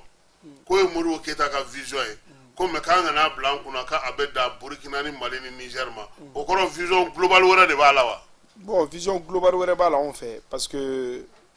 panafricanisme n'i y'a mɛn ko panafricanisme n'i y'a défini panafricanisme tɛ mɔgɔ si tɛ se k'a fɔ k'i ye panafricaniste ye k'i b'a kɛlɛ dan dugu 3 dɔrɔn ma donc anw bolo AES tɔgɔ de don tɔgɔ dɔrɔn de don mais AES wagati dɔ kɛra fédération yɛrɛ kun sigira Modibo ka wagati Modibo kun y'o kɛlɛ kɛ parce que en 1957 nanzaraw kun ye sariyakisɛ dɔ ta u y'a dala ko loi Gaston Defferre en 57 u y'o ta pour que ka se ka AOF n'o Afrique occidentale française ye k'u titi quoi c'est à dire k'u bila ɲɔgɔn na pour que bɛɛ ka jɔ n'a ka fɛn bon Modibo étant un visionnaire parce que cɛ min don kabini a tilala kalan na 1936 tubabuw yɛrɛ ye sɛbɛnni k'a kan k'a bila quoi kabini u bɛ k'a surveiller u ye mun fɔ a kan ko instituteur d'élite très intelligent agitateur de haute classe à surveiller de très près anti-français ko foncièrement honnête et très franc donc visionnaire kundu qu'est-ce qu'il a fait en ce moment a ye ɲɔgɔn ye dɔ boloda Bamako yɛrɛ kɔnɔna na en septembre 58 o ye ɲɔgɔn sera en décembre 58 bon dugu damadɔw nana lamɛn dugu minnu nana lamɛn n'i y'a ta k'a jate minɛ Dahomey kun b'a la ni o ye Benin Haute-Volta n'o ye Burkina o kun b'a la Soudan bon o y'an yɛrɛ ye ani Sénégal bon Mauritanie o ye observateur dɔrɔn bila ka na dugu tɔw ma na donc fédération sigira le 17 janvier n'i ma fili 17 janvier 1959 Dakar donc fédération sigira Modibo ye mun fɔ a ko cette fédération est l'embryon d'un futur grand état fédéral auquel le peuple africain aspire donc k'olu mɔgɔ 4 ye fédération sigi ko nka ko nin ye ko daminɛ dɔrɔn ni Ala sɔnna ma tɔw bɛ na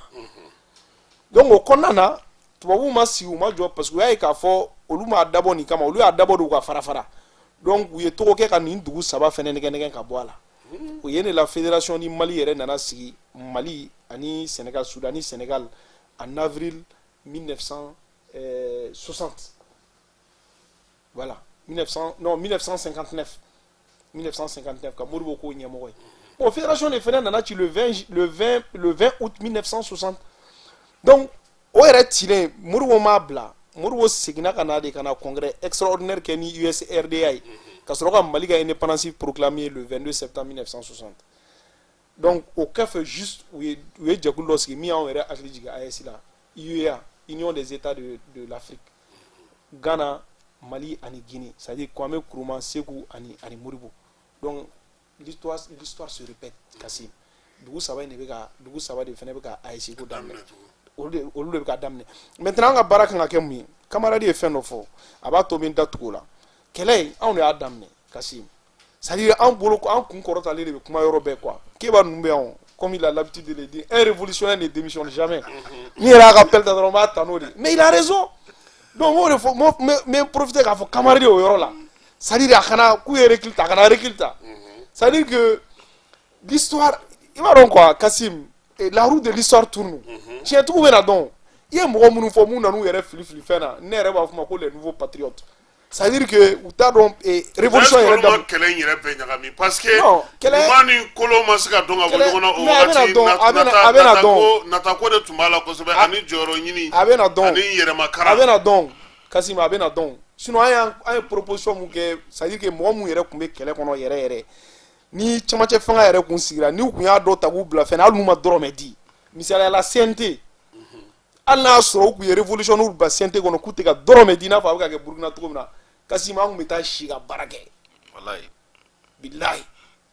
wariko tɛ quoi parce que conviction de don hakilina dɔ de bɛ anw na mais est-ce que o temps dira aw ma ka aw lamɛn a sigi waati bon parce que min don a ye min fɔ à vrai dire o bɛ yen quoi parce que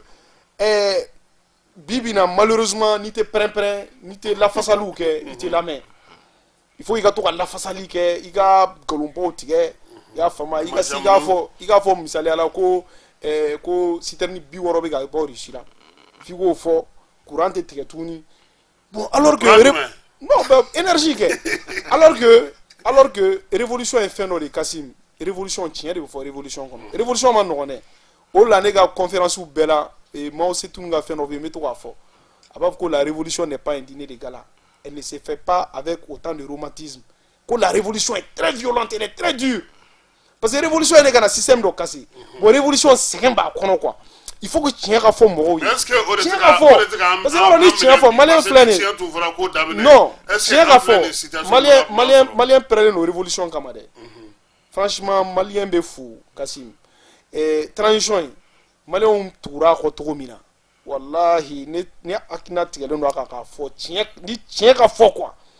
ni n ko tiɲɛ ka fɔ n ko bɛ cogo min na c'est à dire que communication kana to viromaniw bolo ne yɛrɛ ka plateforme sigira n y'o de fɔ n ko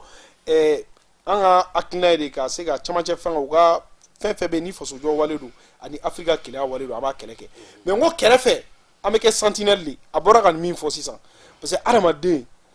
i jugu et plutôt ni ɲi ma tiɲɛ f'i ye i jugu sara a ka tiɲɛ f'i ye mais tiɲɛ ka fɔ bonya kan ka fɔ karama kɔnɔ maintenant ni tiɲɛ fɔra proposition ka kɛ kɛrɛfɛ mais an caman fɛnɛ bɛ se jumɛn na critiqueli ka baara tiɲɛ dɔrɔn nin ma ɲɛ nin tɛ kɛ nin ma ɲɛ nin tɛ faso jɔ ninnu tɛ ka foyi kɛ e ka proposition ye mun ye i tɛ se ka proposition kɛ n'a dilan tɛ se ka nka nin de bɛ se ka kɛ voilà bon an k'o de sisan nɔ critiqueli ka kɛ bonya kɔnɔ parce que n'an ko bonya kɔnɔ dɔw ye message ci ne ma kɛrɛfɛ o ko ne bɛ fugariya la ko ne k'a fɔ dɔrɔn ko n bɛ ka siran cybercriminalité ɲɛ ne ko n ko cybercriminalité ka bɔ yen u ka taa kɔfɛ u k'an ka vidéo bɛɛ ta k'a lajɛ an ye Kassim kabini 2014 ne ye vidéo kɛ daminɛ Facebook sanfɛ o y'a sɔrɔ vidéoman caman pɛrɛn-pɛrɛn na bi u b'u ka gulogiw fara u m'a daminɛ 2014 n ko kabini o wagati fo bi an y'an ka révolution kɛ comme on l'entend an ma deli ka mɔgɔ neni an ma deli ka foyi n ko donc n'a ma daminɛ bi n ko maa bɛ se ka tiɲɛ fɔ i fa ye ka sɔrɔ a ma kɛ dɔgɔnima ye karisa i fa bɛ yan karisa i ba cɛ bɛ yan nin kuma in bɛɛ ye kelen mais kuma u fɔcogo voilà fɛn b'u cɛ quoi fɛn majɛni dɔɔni bɛ yen majɛ dɔɔni bɛ yen ko donc proposition bɛ se ka kɛ kɛrɛfɛ majɛ mun bɛ yen nɔ n'aw bolo a bɛ se ka dilan cogo a k'o kɛ kɛrɛfɛ n ko mais u k'u janto u kana communication to viromaniw bolo communication kana to viromaniw bolo parce que ni mɔgɔ bɛ ka nkalon tigɛ mais passion kɔnɔna na parce que an ye CNT membre dɔ yɛrɛ a ko ale bɛ ka nkalon tigɛ ko par passion bon o fɔra mais parce que n'i ye nkalon tigɛ mɔgɔ ye n'i ko mɔgɔ ma nin bɛna kɛ nin ko in bɛna ban n'a ma kɛ a tigi bɛ tigɛ i la maintenant transition m'a fɔ mais viromaniw bɛ k'a fɔ tant que communication tora olu bolo parce que qui ne dit mot consent u b'a fɔ n'i y'a o ma kuma se que tiɲɛ don donc bi bi in na communication ka to transition mɔgɔw bolo tiɲɛ ka fɔ an bɛ révolution de kɔnɔ révolution moi je suis dissuadé que an bɛ révolution de kɔnɔna na bon o révolution ye anw bolo AES y'a dɔ ye bon anw man k'an sigi a ka tiɲɛ wa anw tɛ to kɛrɛfɛ n y'o de fɔ n ka kuma daminɛ la anw ye acteurs de ala k'an kisi k'an tanga ka kulu awlaw miliyɔn 1 don an n'a cɛ nin ko in n'a bɛ tiɲɛ yɔrɔ min na an den n'an mɔdenw t'an jugé k'a fɔ nin tun bɛ tiɲɛ k'aw to mɛ an b'an jeni yɔrɔ fili an b'an fini an ka moyen fitinin mun bɛ an bolo parce que bi bi in na alhamdulilah an bɛ ala tanu mɔgɔw b'an lamɛn an ka dunanw nana don min na ala ma tɛmɛ tile kelen kan an ye conférence provoqué an ye une salle de 200 places ka leaderw wele dɔrɔn ka fɛngɛ les gens ont répondu bi bi in na alhamdulilah an lamɛnnen don donc sisan o lamɛnni an b'a kɛ k'an ka faso jɔ an se ye min ye an b'o kɛ wa n'an dɛsɛra min na fɛnɛ an b'o ɲɛɲini fan wɛrɛ fɛ. Liti bɛ se ka kurakuraya wa ka tiɲɛ fɔ mɔgɔ ye i n'a fɔ Sarmo y'a fɔ cogo min na. A tun bɛ se ka kɛ mais Kassim an ka tiɲɛ dɔ fana fɔ transition ye mɔgɔ dege fɛn dɔ la a bɛ lutte la kurakurali gɛlɛya quoi parce que i mana i ka jamana sifinnakaw olu minnu ye siniɲɛsigi ye n'i y'olu dɛmɛ dege fuminɛ la ka mais est ce que o ye transition ye ne bolo transition don parce que a fɛn ye fanga sɔrɔ transition de kɔnɔna la a tun bɛ yen nɔ ka kɔrɔ mais bibi na a ye fanga sɔrɔ transition kɔnɔna la ça il faut reconnaître quoi parce que i m'a ye du jour au lendemain mɔgɔ dɔ bɛ bɔ k'i sigi dɔrɔn ka nkalonba dɔ tigɛ a b'a dɔn k'a ye nkalon tigɛ mɔgɔ minnu bɛ k'a lamɛn u b'a dɔn ko a ye nkalon tigɛ mais i b'a ye k'a fɔ ko u bɛ kɛ sababu ye surtout diaspora yɛrɛ la k'u fo u ye cɛsiri caman kɛ jamana ye mais bi u bɛ ka financement fana caman kɛ min fana bɛ ka jamana fana bi dingɛ kɔnɔna la parce que financement caman bɔ diaspora la k'a di mɔgɔw ma ko parce que k'u bɛ ka transition dɛmɛ mais en réalité transition dɛmɛ tɛ u b'u yɛrɛ de dɛmɛ quoi donc o cogo la c'est à dire lutte lakurakurali ka gɛlɛn kojugu parce que tu ne sais plus i bɛ t'i mais i ka kuma pour que ka sinsin nin yɔrɔ in na yan ne yɛrɛ ka jateminɛ na minnu bɛ dɛmɛli kɛ u tɛ ka hali jamana dɛmɛ hali u bɛ k'a di minnu ma u tɛ k'olu dɛmɛ u bɛ ka a bɛɛ de tiɲɛ parce que ni i ye sɛbɛkɛla ni baarakɛla ye i b'a dɔn an ka jamana kɔnɔ fɛn kelen min jɔrɔ bɛ ne yɛrɛ la bi o ye n'an m'an kɔlɔsi tulonkɛ de bɛ ka se ka san sɔrɔ anw fɛ yan i b'an ka page ta sisan k'a lajɛ n'o y'a sɔrɔ an tun bɛ popapo kanfɔ la i b'a sɔrɔ fɛn bɛɛ yɛlɛlen don mais fɛn fɛn ye sɛbɛ ye i tɛ mɔgɔw ye ka ba don la tɔgɔtigiw ni tɔgɔ ɲininaw ni diɲɛ ɲininaw olu fana tɛ foyi fɛ yɔrɔ minnu na ho ni manamanakan ni fɛn fɛn k'o sinsin est ce que a dabɔlen tɛ ka an tɔ coron fana o de bɛ ka kɛ o ne b'o kuma fɔ quoi c'est à dire n'i y'a fɔ a bɛ digi mɔgɔ la mais fugariya ye fanga sɔrɔ kojugu transition kɔnɔ ça c'est une réalité quoi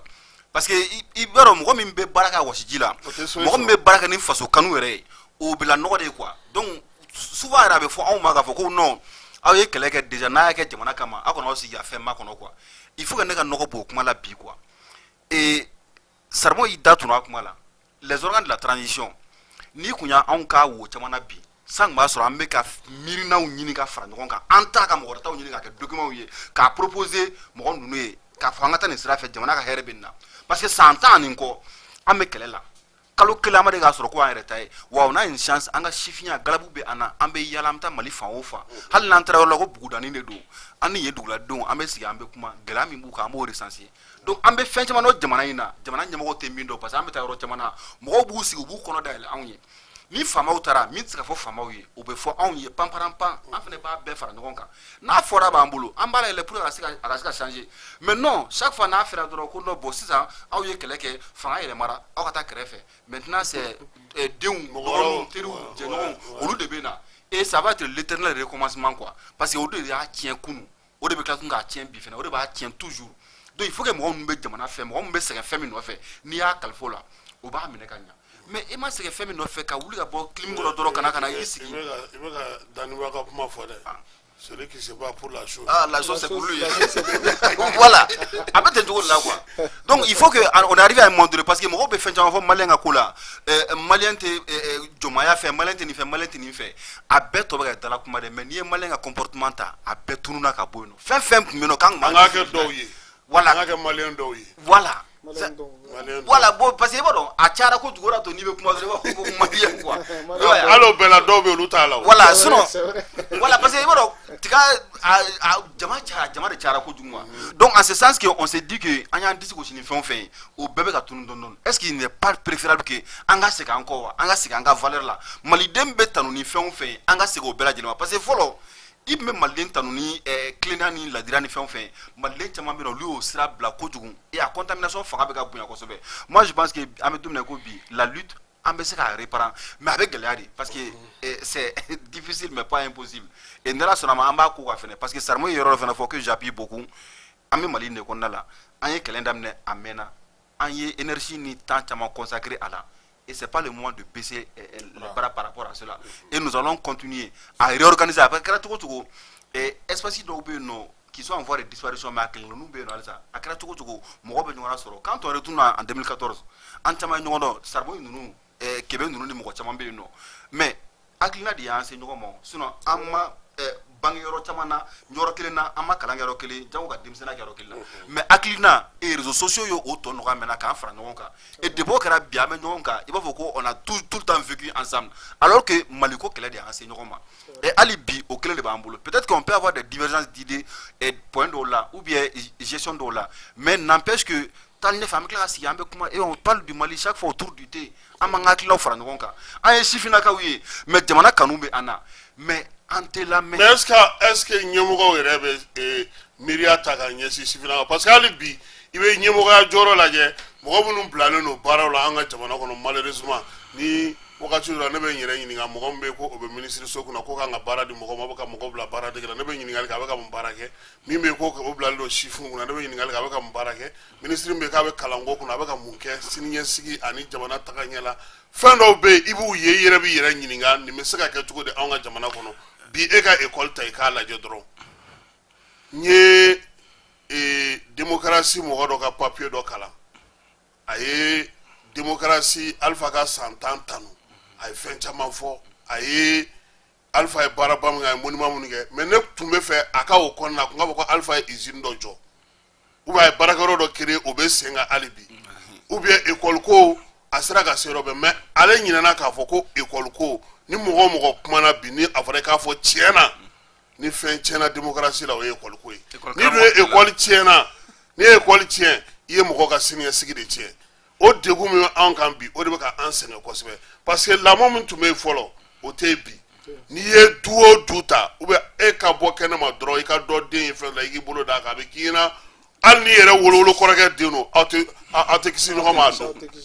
donc an yan sigi o be chena an nyina amasa ka anjo la bi munu me ga olu mo wore be ga yelaw mo wore te ga yelaw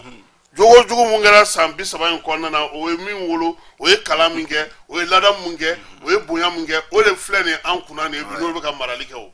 dore ta te yini rojaw ni ya ta roja be flu c'est ça bi mune bi se ka ke pour que an gana ta o la sarmo ne be fe ko de fam bi me fa ka no ko san sarwo ya kuma e jeunesse yoroina ali bi katistar kuna me ka inaugurer nya kuma fo donya na kwa ngo president ga kuma do be no ay kan do ko si jesu ko o e jeunesse de échoué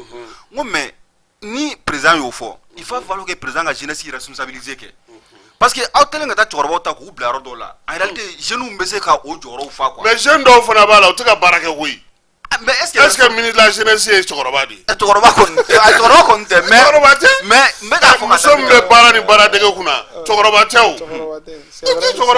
majoritairement mais ou yiri ika fotro ku ka yira ou na ni sisanche ou ye Casimir yoro la parce que le séminaire mu ko organiser o ka cha ou ye doni tegere mu ke o ka cha ou ye munu ni salon mu ke ku yira ka o ka cha ani bon mais ou ye mun ke e ku do yin nga sa e bara joli di inali ni sisanche parce que là o ka sera ga jeune tuenta ka installer ka foko a ministère so re ko ni sera ka nu installer ka minan tuma c'est vrai Casimir o ere la ne bi se ka fitini mi fo jeune yalu ka tujo ko ay dugukolo ni fana wona ko no ko état généraux au terme de référence ouverture mais o te au système donné no c'est comme ni mo ko na joy ma sa projet ba amulu be baro projet mi yo ay warda ma nga du nga ni ro daw ma c'est vrai mu ne ba mais jamana ka nga bo o de kono antum bolo bi o de tunga nga fo ko bo ni Patrice Talon Flair c'est vrai que bi anate kuntle na krena mais en aller fanga la Benin akoko séminaire te séminaire wari ayata ka ka ministère ka fond renforcer ko parce que séminaire ale min famia ni ye séminaire d'ici ça ko Kassim ga organiser Kassim be budget de laje ale be se ka mun soro ka dodi kebani fala nunu ma ulu fana ka udati kala ka la sa fana ka jigi duguma donc ale bolo jamana be min do la sa wono aka ke ka bara nyinema do ke mais on fait an ye degun fen soro an ga jeunesse o de ma responsabilité et puis kuma o tuma bi jigi da malika ka fo ko a ni zen abeso nga keka nye o ye jeune mu nyere be na ba don afo malien ere mu yi ay degun ke mais munu bora système jeune samburu ni fen kirikara na kana olu tsala wa ta la réalité dans ça complètement déconnecté de la réalité du ta do wala ta do parce que lu be mun do o ye e forum séminaire fait olu te eka ministre so konnana e jeunesse i ka jeune pidruta i nana bi le 15 le 16 i ka fo yani ninche yani samya ka ban ay nani ne résultat ne mo benna me taa yira jamana kuntigi la san wɛrɛ aw ka mɔgɔ wɛrɛw installé cɛ mɔgɔw b'i bonya sa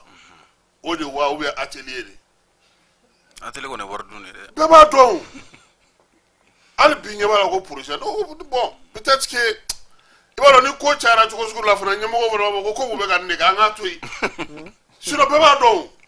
bɛɛ b'a dɔn parce que o ye ka bɔgɔ siɲɛ ka bin kan quoi parce que jeunes tɛna don baara la non et renforcement de capacité u b'a bɛɛ kɛ sunɔgɔ la parce que ne yɛrɛ bɛ se ka fitinin min fɔ o yɔrɔ ne ye fɛn kelen min ye yanni ka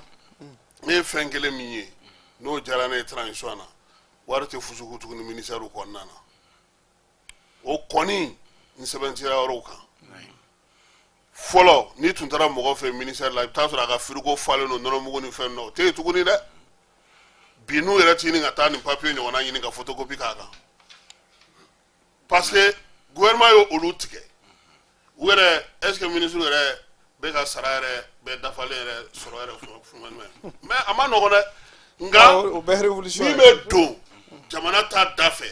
n'o o bɔlen don ka ban o baara u k'u jija u k'olu kɛ sa e nana e bɛ yɔrɔ kunna e yɛrɛ bɛ na dɔrɔn sɔgɔma e bɛ taa so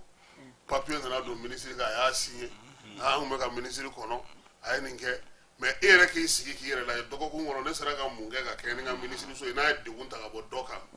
non kasi moi yɛrɛ b'a degun dɔɔni kɔnɔ non ayi sarima i k'a jateminɛ dɔrɔn a degun ka ca a ka ca a ka ca ne bɛ fɛ dɔrɔn aw k'a jateminɛ dɔrɔn ministre so mun bɛ yen ko mɔgɔw bɛ ni b'a kan ne yɛrɛ bɛ ministre so min dɔn ko ne yɛrɛ bɛ se k'a fɔ ko yen ko mɔgɔw bɛ bouger ko fɛn bɛ ka o ye défense ye o yɛrɛ fɛnɛ gouvernement bilan de défense ni sécurité de parce que yen 6 heures min sɔrɔ i b'a kun fɔ dɛ o kɔni tulonkɛ t'olu fɛ yen sinon anw tɔw wa non ni ne yɛrɛ cité dɔrɔn ne ja bɛ tigɛ bon an bɛ n ko ne tun bɛ fɛ ka fara n ka fitinin min k'o yɔrɔ la Kasim u ka conscience sɔrɔ ka baara kɛ ka résultat yira mɔgɔw la voilà min ka ɲi ko i bɛ k'a fɔ cogo min na c'est à dire que mɔgɔ i mana fɔ k'i b'a dɛmɛ cogo o cogo n'i y'a ye ko fiɲɛ bɛ ka don baara la yɔrɔ min na a fɔ a ye a ka fiɲɛ in corriger sinon i bɔra ka ministère ko min fɔ nin ye an ka constitution n'i y'a ta k'a jateminɛ u bɛ yɔrɔ dɔw bɛ yen u b'a fɔ ko le respect de la souveraineté du Mali la défense des intérêts vitaux le respect des choix stratégiques opérés par le Mali bon c'est conforme à cet article là ne yɛrɛ ka kulu ne bɛ kulu min ɲɛma min tɛ plateforme min ye ni dɛ min ne commencera ka partenaire wɛrɛw ɲini min tɛ forcément français bon Kasim a bɛ san kelen bɔ an ye bourse sɔrɔ 160 bourses dans le domaine de l'entreprise kɛn yɛrɛ ye c'est à dire an ye mɔgɔ sɔrɔ tɛ dɛ an y'a partenaire sɔrɔ u kan ka na investir u kan ka na ni 38 millions non n bɛ k'a f'i ɲɛna 38 millions cɛ n'o de kan ka na mais problème yɛrɛ ye min ye i b'a dɔn Kasim an bɛ taga segin de la ministère ni ɲɔgɔn cɛ pour que partenaire ka se ka visa sɔrɔ ka na n taara fɛn bila Mali ambassade la Cuba ne bɛ wuli ka taa affaire étrangère la n b'a ɲɛɲini n t'a sira ye n bɛ na taa yɔrɔ o yɔrɔ n t'a sira ye fo bi a bɛ ɲini ka na san kelen bɔ an ka bourse 60 bourses de bɔra walahi a bɛ ɲini ka na san kelen bɔ donc san kelen a bɛ ɲini ka na bɔ Cuba bɛ fɛ k'o di non fɛ Guatemala awɔ olu bɛ fɛ k'o di olu bɛ fɛ k'o di an ka partenaire c'est à dire que ka partenaire wɛrɛ dɔrɔn ka na visa c'est à dire cɛ ka visa démarche kɛ dɔrɔn bon comme ji bɛɛ n'a non a cira o fɛn bɛɛ cira ne document bɛɛ fara ɲɔgɔn kan ka cɛ ka passeport a ka fɛn bɛɛ ka taa c'est à dire a bɛ ɲini ka na san a ka ca ni san kelen pour ne pas mentir quoi a ma se ka na hali san cɛ ma se ka na an b'o tibi taba la wa i bɛ tulo la ni cɛ nana bon nin ko bon kɛ yɛrɛ ye quoi u bɛna mɔgɔw former et puis gestion d'entreprise donc i m'a yira k'a fɔ ministère il faut le dire quoi baara kɛcogo ka lajɛ a ka falen sinon a ma nɔgɔn maintenant pour revenir à ta i ye question dɔ poser min ye ko ka an bɛna segin ka na kɔrɔlenw ma cogo min na i b'a dɔn an ka père de l'indépendance n'o ye Modibo ye ne y'o fɔ n ka kuma la comme ne ye kɛlɛ daminɛ ale ye ne ka exemple ye bon ne bolo olu ye père de l'indépendance ninnu kɔ u ye baara nɔgɔya an bolo n'a danna ne ma an ka segin Modibo ka sira kan dɔrɔn très simple kow nɔgɔyalen don parce que l'histoire est là pour nous servir de leçon. Histoire de Doreo, c'est le récit des événements passés. Modibo Kumba Wakati, à Wakati, Malien Kumetodi. C'est où, comment on appelle là, Serou Badjan, effectivement, à l'interview de là. bon malien on me yafa ma quoi parce que Serou Badian a fort qu'au temps de Modibo que le malien avait honte de voler. Au temps de Moussa, le malien avait peur. Et qu'aujourd'hui le malien n'a ni honte ni peur. Parce que Modibo est là comme ah non ani woro o kle ga jatela bon o de la nega député ñini do sen fait 2020 ne wo corruption ngo fagali quoi donc ko ne kungulo may no de fo ngo fagali ça veut dire que jamana na folo ni adunga se yoro do la ga faga quoi qu'on t'exécute e ga la ke milliard bi qu'on t'exécute parce que moro wera kuma fo moro nunga fe ngwe jume ko muere ça veut dire que nous avons juré de ne pas violer notre serment. Au Moro Kelen, à présent, la battra Idjala ma war sur Kadama et Jurule Taradi Abama. Donc, avec Awakati, faire du même combat, c'est la culture de l'honneur et de la dignité. C'est-à-dire, Malien d'Ambé, quoi. Kafo, nebe Malaya, Kafoko. Et voilà, as Kelega Saraka, Aïcha Sara, Aïcha Gawara. Ah, Sara, look at the fall. Yeah. Maintenant, Kaklara est malien poussé que le malien prenne part à sa propre émancipation. Au-delà, il y a une infrastructure qui est malien est de à Jo. Malien est Euro Chaman Jo. Malien. Ko awana mo kono de awere ka barake folo. Société entreprise biolon vla no ko mo fa tout mo wala tum Mali. O de kume Mali bolo. Bon malien yere sra. Malien yere ibebe ka minge ka tracteur fait on sane ko Burkina Bew ku yere ka fene. Muru malien yere de kume barake. Ay minga djuguni ni bay, c'est-à-dire qu'il a cultivé la confiance en soi. Malien on va daou yere là. La petite anecdote, malien ambassadeur Mintara Gourdoso en 61. Parce qu'il est important quoi, il faut que la génération fait no banje quoi. Et les réseaux sociaux qui l'ont quand na la lecture tétine mais de fitini min kala. Ma ñini anga génération fait. En dogonu na wéré quoi, anga mo koro ñini ku do anga plus précisément au fait plus précisément mori wo quoi. Oui, non, abena na la sonama. Plus précisément modibo quoi. Parce que la confiance en soi et en 61 pour la petite anecdote Mali ambassadeur mini mori wa blakata nu ko amako Gourdoso kata Royaume Uni. Angleterre. Na taraka dans le film bala ni ren go kata reçoit ko parce que ko protocole le go kata don renga ko fo kata uga fen to costume fen ndu ako ka be président wol fo kuma la sunyana quoi ay murbo ko aka fo protocole ko ni uga fini don to ko nu te so aka do kaka sigi Kasim o konna na o fora reni che blaga don te ka klaka murbo invité pour aka murbo bon Hermali yere damna ni avion ne parce que Adam rena no de ko ale be faire président mingo ko merci bon toujours au kelen wonana mo mun ko avion bulu et au avion bulu moro yere ka avion Fasoko Doumbia ouais Fasoko voilà Fasoko Doumbia ale de ko avion et mori wo a fait conduire donc ni malien yere kun jigina avion kun atterrir ko mo ko ma ñini gale ni to wure mo mais malien ba ko malien pilote donc anga segin quoi anga sans na chengla jigina France aéroport la yoyini non on va dala quoi on va dala Kassim donc ame mi info mo ye dron transition fangay anga segin mori bo ka tabule ma quoi anga bo dron ne be ala parce que en dambe anga korolo na ma seguma ça veut dire que atteigner quoi Kassim non c'est atteigner kakeni iga kuma c'est vrai dusukashu kera regret au kera est-ce que bi ya fafana tsega ke au jeune de mon ñogon ci parce que ko chama ya to mo gore ko do fama misali la albini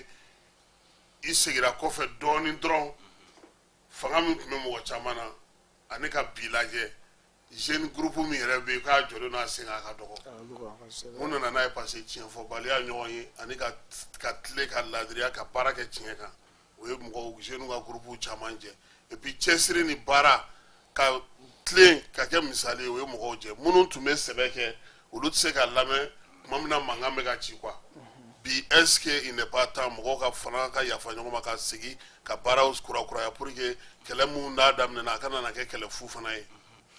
yo o fanga mi fo anga o fanga o ko résider len do de on était solide et solidaire. Bon, après, Frafral ni fait on a maintenant, intérêt personnel ni fait on a Frafral chamaye. Mais, n'est-ce pas mandat traîner pour faire quoi chamanya quoi. Moi, il faut que les hommes politiques anga kela ou la niveau de là quoi. Et bien, hommes politiques, il faut qu'on nous fasse dans nos médias ou sans faire ni fait on a. Mais, au lieu que le débat fout nous ma, ou dans nos congolais ou côté pas nous kuna. Bon, il faut que nous aussi. Tu vas le mieux gars. U ye kalanw kɛ ɲɔgɔn fɛ ka internat kɛ ɲɔgɔn fɛ ka du kɛ ɲɔgɔn fɛ u taara ɲɔgɔn fɛ u ye ɲɔgɔn sira tagama ka ɲɔgɔn dɔn adamadenya bɛ yen politiki bɛ yen voilà u fara ka bɔ ɲɔgɔn na voilà donc mɔgɔ b'u ye pɛrɛn-pɛrɛn na médiaw la mɔgɔ bolo maintenant ninnu tɛ ji kɛ ɲɔgɔn tigɛ fo ka taa se a s'u ma mais alors que a ka fɔ dɔrɔn ko baptême bɛ dɔ fɛ yen nɔ i b'a sɔrɔ a denfaya bɛ dɔ in bolo voilà i b'a sɔrɔ denfaya bɛ ɲɔgɔn bolo donc nous on s'est dit aussi que entre jeunes peut-être a bɛ se ka aw m'o de faamu a bɛ se ka gɛlɛya mais fo ka gɛlɛya fo ka se yiri fasugu dɔ ma parce que ni ala ye sini kɛnɛ di an ma bɔ bɛ kɛ cogo min ni saya bɛ kɛ ten cogo la o cɛkɔrɔba ninnu bɛ taa anw de bɛ relève assurer mais ni anw fara-farala depuis sisan anw bɛna se ka relève jumɛn assurer et ni ala ye sini kɛnɛ d'a ma nous avons encore 20 ans 30 ans 40 ans 50 ans encore à vivre jamana in kɔnɔna la donc pour que an fana ka se ka jamana in k'a mara ka ɲa ka se ka ka tɛ ka tɛmɛ niveau la tɔw ma tɛmɛ niveau min na il faut que nous aussi nous soyons solides et solidaires parce que on est complémentaires quoi i b'a ye k'a fɔ an ka jɛkulu in kɔnɔna la dɔw ye kalanjanbaw kɛ mali kɔnɔ mali kɔ kan o compétences bɛ yen nɔ dɔw ma taa yɔrɔ jan na kalan na mais dɔn u bɛ ko dɔn donc an tun bɛ ɲɔgɔn dafa de mouvement kɔnɔna la quoi donc ça fait de telle sorte que document ko la on était imbattable engagement sur le terrain imbattable communication imbattable mais depuis an yɛrɛ kɛra bɛɛ fragilisera et bɛɛ bɛ écraser facilement et donc je pense que an bɛ don min na ko bi il est temps que on aille vers cette réconciliation mais cette fois-ci n'a bɛ kɛ il faut que ça soit de façon sincère an ye erreur minnu kɛ an ka leçon ta o erreur ninnu na mun de y'a to kunun fanga tun bɛ an na mun de y'a to bi an bɛ tancogo la k'an barika ban k'an fɛ fo ka se nin niveau la mun de bɛ se ka kɛ sisan pour que an bɛ se ka fara ɲɔgɔn kan tuguni jamana in kama parce que kunun jamana in kama de y'a to an fara ɲɔgɔn kan et an ye ko caman kɛ ɲɔgɔn fɛ hali bi an bɛ don min na i ko bi an ka ko caman bɛ yen nɔ malidenw bɛ a lafiya kɔnɔna la n'i ye sirako fɔ i b'a ta bi kati fo ka taa se fo kolokani niveau dɔ la mɔgɔ bɛ boli lafiya kɔnɔna la donc n'i ye gidɔrɔn jiginnen maintenant i ni hɛrɛ fara la mais alors que an ka objectif tun ye de a ka taa fo Kayi i ka wuli Bamakɔ fo Kayi i kana cun dingɛ kelen kɔnɔna la mais mun nana ka n'a bila relâchement kɛra parce que mɔgɔw kɔnna ka girin ka taa wari nɔfɛ ka taa jɔyɔrɔ nɔfɛ donc a kɛra sababu ye a ye kɛlɛ fragiliser kojugu mais je pense que ni an kun tora ɲɔgɔn bolo san b'a sɔrɔ walahi malidenw bɛ ka bɔ yan nɔ fo Kayi sira la i tɛ cun dingɛ kɔnɔna la san b'a sɔrɔ peut-être que terrain san b'a sɔrɔ hali n'a a ma kɛ an sago ye mais san kun b'a sɔrɔ a bɛ ka boli san b'a sɔrɔ peut-être mode de gouvernance san b'a sɔrɔ o yakubara yuruguyurugu kɛlɛli caman kɛra o la kiri tilenna a kɛra malidenw sago ye mais depuis an yɛrɛ kɛra donc a bɛ tiɲɛnikɛla de sago kɛ quoi parce que waati n'an farala ɲɔgɔn kan on était craint n'an y'a nin da fɛn o fɛn kan an bɛ nɔ bɔ a la mais bi an tɔ tora kuma dɔrɔn de ye on est réduit qu'à cela. ayiwa Salmo y'an bɛ semaine de l'intégration kɔnɔna na est ce que baaraw bɛ aw bolo ka ɲɛsin o fana ma. Bon, semaine de l'intégration africaine, effectivement, il y a une conférence là en kumana kan kosɛbɛ parce que salon ɲɔgɔnma o ye ne sɔrɔ Azerbaïdjan parce que ne kun welelen don yen nɔ Mali tɔgɔ la ka taa kuma mouvement non aligné kan Afrique yɛrɛ ka kelenya ani africains yɛrɛ ka taɲɛ bon okumu kɔnɔna na ɲinata o nana sɔrɔ an kɔni an ye plateforme sigi plateforme ka kɛlɛba dɔ bɛnnen don Afrique ka kelenya baaraw ma ani ministère de l'intégration yɛrɛ sigira ka an n'a kumana donc an y'a yirula fɛn fɛn kɔni ye an jɔyɔrɔ ye nin ko in na an b'an jeniyɔrɔ fin donc an y'an profité o entretien kelen kɔnɔna na k'a yira u la k'a fɔ an bɛ fɛ ka projet dɔ kɛ ka taa a yira u la n'u fɛnɛ kɛra n'u se kɛra min ye projet in na u ko o da an tulo kan an ka se k'o kɛ ɲɔgɔn fɛ o ye forum panafricain c'est-à-dire africains bɛɛ bɛ se ka ɲɔgɔn sɔrɔ cogo parce que a bɛɛ y'a intégration africaine kelen ni ala sɔnna ma an kan ka correspondance kɛ ka u ladɔnya an jɔyɔrɔ y'a la min ye an ka se k'o lawaleya ça merci. mais min bɛ kɛ yan Tour de l'Afrique aw sen t'o la. oui bon ministre y'an sen don a la a y'a kuma fɔ an ye a ko k'a ka da a ye parce que an n'a ye entretien kɛ o a ma mɛn n bɔra k'o de fɔ k'a ka d'an ye an k'an sen don a la n'an b'an sen don o baara la cogo min na o ma ɲɛfɔ an ye fɔlɔ donc comme ne ye plateforme in coordinateur ye n bɔra ɲɔgɔn ye yɛrɛ de la ka na yan nɔ an kan ka correspondance de kɛ k'u ɲininka u bɛ fɛ an k'an sen don a la cogo min nka n'a kɔni dara an tulo kan an seko ye fɛn fɛn an b'o k'a ko la parce que il s'agit de l'Afrique. mais aw ka plateforme in kɔnɔ aw ka laɲini yɛrɛ ba ye jumɛn a bɛna wuli ka jɔ jumɛnw de kɛ. c'est à dire que an ka laɲini ba y'o de fɔ n'an kɔni ye fɛn fɛn ye k'a fɔ ko fasojɔ wale don an b'an ka guloki fara k'a kɛlɛ kɛ n'an ye fɛn fɛn ko Afrique ka kelenya wale don an b'an ka guloki fara k'a kɛlɛ kɛ mais an fana ka projet de société bɛ an bolo ka ɲɛsin Mali yɛrɛ ma i n'a fɔ a dɔ ye jumɛn ye yuruguyurugu kɛlɛ yuruguyurugu an yɛrɛ bolo a bɛ se ka kɛlɛ cogo Mali sera cogo min yuruguyurugu la miliyariw bɛ ka du maa kelenw fɛ an yɛrɛ bolo kan ka kɛlɛ cogo ne kɔni ta solution min bolo ne kɔni bɛna kɛlɛ min kɛ ni mɔgɔw sɔnna a ma o ye exécution ye n'i y'an ka wari dun ka se niveau dɔ la i ka faga non i ye exécuté a bɛ code pénal kɔnɔ i ka exécuté quoi ni parce que ne yɛrɛ bolo fura kelen bɛ Mali yuruguyurugu la Kasim nin wagati in na ne Khalil Salamou Cissé bolo o ye fagali de ye non mais ni fagali tɛ solution t'a la parce que min mais a jateminɛ mɔgɔw minɛna ka taa don kaso la ka sɔrɔ k'u ye miliyari hakɛya don u bɛ ka 900 n t'a dɔn combien millions sara ka bɔ ko caution jamana wari mais ne yɛrɛ bolo terroriste ka fisa ni ye parce que ne ye maliyɛn miliyɔn 20 ni kɔ e kelen ka olu ka wari minɛ k'o dun o bɛ se ka kɛ ka ekɔliso jɔ o bɛ se ka kɛ ka dɔgɔtɔrɔso mɔgɔ joli sara kurantigɛ ni fɛn in na o bɛ se ka kɛ k'olu o wari mun sonyɛna o tun tɛ se ka jɔ ni hali dɔgɔtɔrɔso kelen carburant n'a fɛnw ye o bɛ se ka kɛ ka clinique joli jɔ o bɛ se ka kɛ ka dɔgɔtɔrɔso joli équipé pour que ces hôpitaux puissent répondre à des standings internationaux mɔgɔ kelen k'o du Kasim ne bolo o kan ka faga de n'o bɔra yen nɔ projet b'an bolo Bamako yɛrɛ fɛnɛ Mali yɛrɛ nɔgɔ kan parce que an ye ɲinini dɔ kɛ an ka plateforme kɔnɔ an bɔra enquête an ka enquête ye min yira na le Mali est parmi Mali bɛ jamana nɔgɔlenbaw a b'u fɛ quoi Bamako yɛrɛ bɛ capitale nɔgɔlenbaw fɛ donc an bolo bɛ se ka kɛlɛ cogo min na an ka kɛlɛ an bɛna ɲɛsin ka mana forogoni parce que an y'a ye k'a fɔ n'o bɔra ɲama na ɲama bɛ se ka kɛ an ni experts bɛ baara la ɲama bɛ se ka kɛ ka fɛn caman kɛ a bɛ se ka kɛ ka engrais kɛ a bɛ se ka kɛ ka i b'a dɔn bi donc an ka i ka kuma latigɛ tɛ n bɛna yɔrɔ dɔ f'i ɲɛna i ka taga yen sɔgɔma taga abattoir la n'u ye misi faga k'a fɔ k'u ka nogo bɔ i ɲɛna yɔrɔ misi nogo bɛ taa i fɛn na mais bi mɔgɔw tɛ sɔn a la parce que mana min bɛ bɔ a la o ka ca ni misi bo yɛrɛ ye voilà donc an ka combat mana misi kelen kɔnɔ i bɛ se ka mana tan saba ɲɔgɔnna i bɛ se k'o bɔ a kɔnɔ a furu kɔnɔ voilà tellement mɔgɔw tun b'a bɔ k'a bɔ a la fo sisan a tiɲɛni barika ka bon a tiɲɛni barika a tɛ yɛlɛma a tɛ yɛlɛma et puis mana tɛ kɔrɔ mana tɛ kɔrɔ c'est à dire que ani ministère de la santé et développement social sigira ka kuma u ka direction dɔ bɛ yen ko direction contre la pollution tan an n'olu filɛ DNAPS a kana don tubabukan fɔ in na dɛ tubabukan fɔ in tɛ foyi ɲɛnabɔ o de n'a taara tubabukan fɔ la Sarmo ye a tɛ da foyi kɛ bon problème fɛnɛ ye min ye i kɛra ministère ninnu kɔnɔ a y'a f'u ye jeunes filɛ furalan filɛ Bamakɔ filɛ o dun bɛna k'an ka kɛlɛ ye dɛ ayi n'o tɛ o bɛna k'an ka kɛlɛ ye dɛ n bɛna min f'i ye n'aw taara ko terme de référence lettre courrier direction envoyé reçu aw laban aw bɛ don planification kɔnɔna na ministère la dɛ o ye bureaucratie o la foyi tɛ bɔ o dun ɲinina an fɛ dɛ ko an ka terme de référence e k'a ta dɔrɔn exemple kelen ministère de l'agriculture ta a ka fɔ ko ɲinan ko jamanakuntigi ko nin ye nɔgɔ sɔngɔ ye ministère ale ka direction tɛ région na wa o bolofaraw tɛ cercle la wa o tɛ commune la wa wari jigin o fɛ bani sɛnɛkɛla bɛ mun de sɔrɔ donc aw kana don planification ninnu na aw kana don o la quoi nafa kɛmɛ a ye téléphone labɛn 92 42 42 30 mɔgɔw bɛ se ka ɲininkali kɛ ouais kuma b'i bolo. n bɛ fɛ rebondi fɛn yuruguyurugu ko yɔrɔ in kan je suis entièrement d'accord yuruguyurugu se ye kunnama min sɔrɔ jamana kɔnɔna la kɔrɔ Kasim ne fagali tɛ jɔcogo tɛ a la parce que ne hakili b'a la mɔgɔw ɲɛ b'an na bi an bɛ poste dɔ la u bɛ k'a fɔ ko an bɛ ninnu ka baara la sinon hali magistrat u ka statut ko nɔfɛ n'anw ye kɛlɛ kɛ magistrat ka statut ko la an ye kɛlɛ kɛ ni hakilila jumɛn ye o ye jamana mago bɛ kiiri ka tile kiiri ka kɛ malidenw sago ye kiiri tɛ kɛ malidenw sago ye maa minnu n'olu bɛ kiiri tigɛ n'olu tɛ condition ɲuman kɔnɔna la donc anw ye cɛsiri kɛ pour que an ka kiiri tigɛbagaw u k'a bila dans les meilleures conditions pour que u kana nata wari la kɛrɛfɛla la maintenant ka kiiri feere mais on est désolé de constater que malheureusement statut taara k'a di avantage caman taara k'a di mais les mêmes pratiques kelenninw bɛ ka continuer halisa dunkojuguya bɛ ka kɛ n'i ye miliyari suɲɛ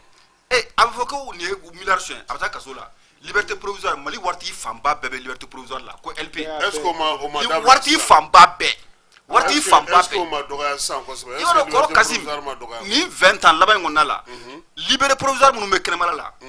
wari dunko sababu la n'i y'u minɛ k'u don kɔnɔna la sa Mali waritigi bɛ compter bolokɔni na Mali waritigi bɛ compter bolokɔni na parce que fɛn fɛn mɔgɔ caman bɛ yen nɔ jama fanba caman bɛ yen nɔ o kɛra fɛn jamana nafolo de la yurugurugu siraw fɛ tant que i ma fagali tugu a la bancogo tɛ a la parce que n'i b'a dɔn kaso dɛsɛra o kaso dɛsɛra o parce que tant que n'i ye 1000 ni suɲɛ i bɛ taa ka taa kɔnɔne o la mais miliyari suɲɛba i bɛ taa kalo dama dɔrɔn liberté provisoire o y'i taalen ye so Kasim o de y'an ka solution ye dɛ bon zone filɛ nin ye jamana nafolo suɲɛbaga filɛ a ka d'a ye a ka wari suɲɛ a ɲɛnama k'a dun mais i bɛ wari min suɲɛ wari min bɛ dun i salen kɔfɛ o man di mɔgɔ si ye donc ni fagali tugura la sisan surtout juma don a yɛrɛ fɛ juma ka jigin 26 mars o ye fɛn dɔ ka mɔgɔw wele ka juru k'u kan na k'u gulon o mɔgɔ taamana fago la i mana juma kelen juma fila ko la juma sabanan i tɛ mɔgɔ sɔrɔ suɲɛni bɛ jɔ o y'a sɔrɔ a jɔra pewu parce que a ka di bɛɛ ye ɲɛnama de k'a dun bon Kasim c'est que sur camarade y'a fɔ cogo min na comme plateforme ma kuma kan fɔlɔ bon n b'a dɔn plateforme mɔgɔw ɲɛ bɛ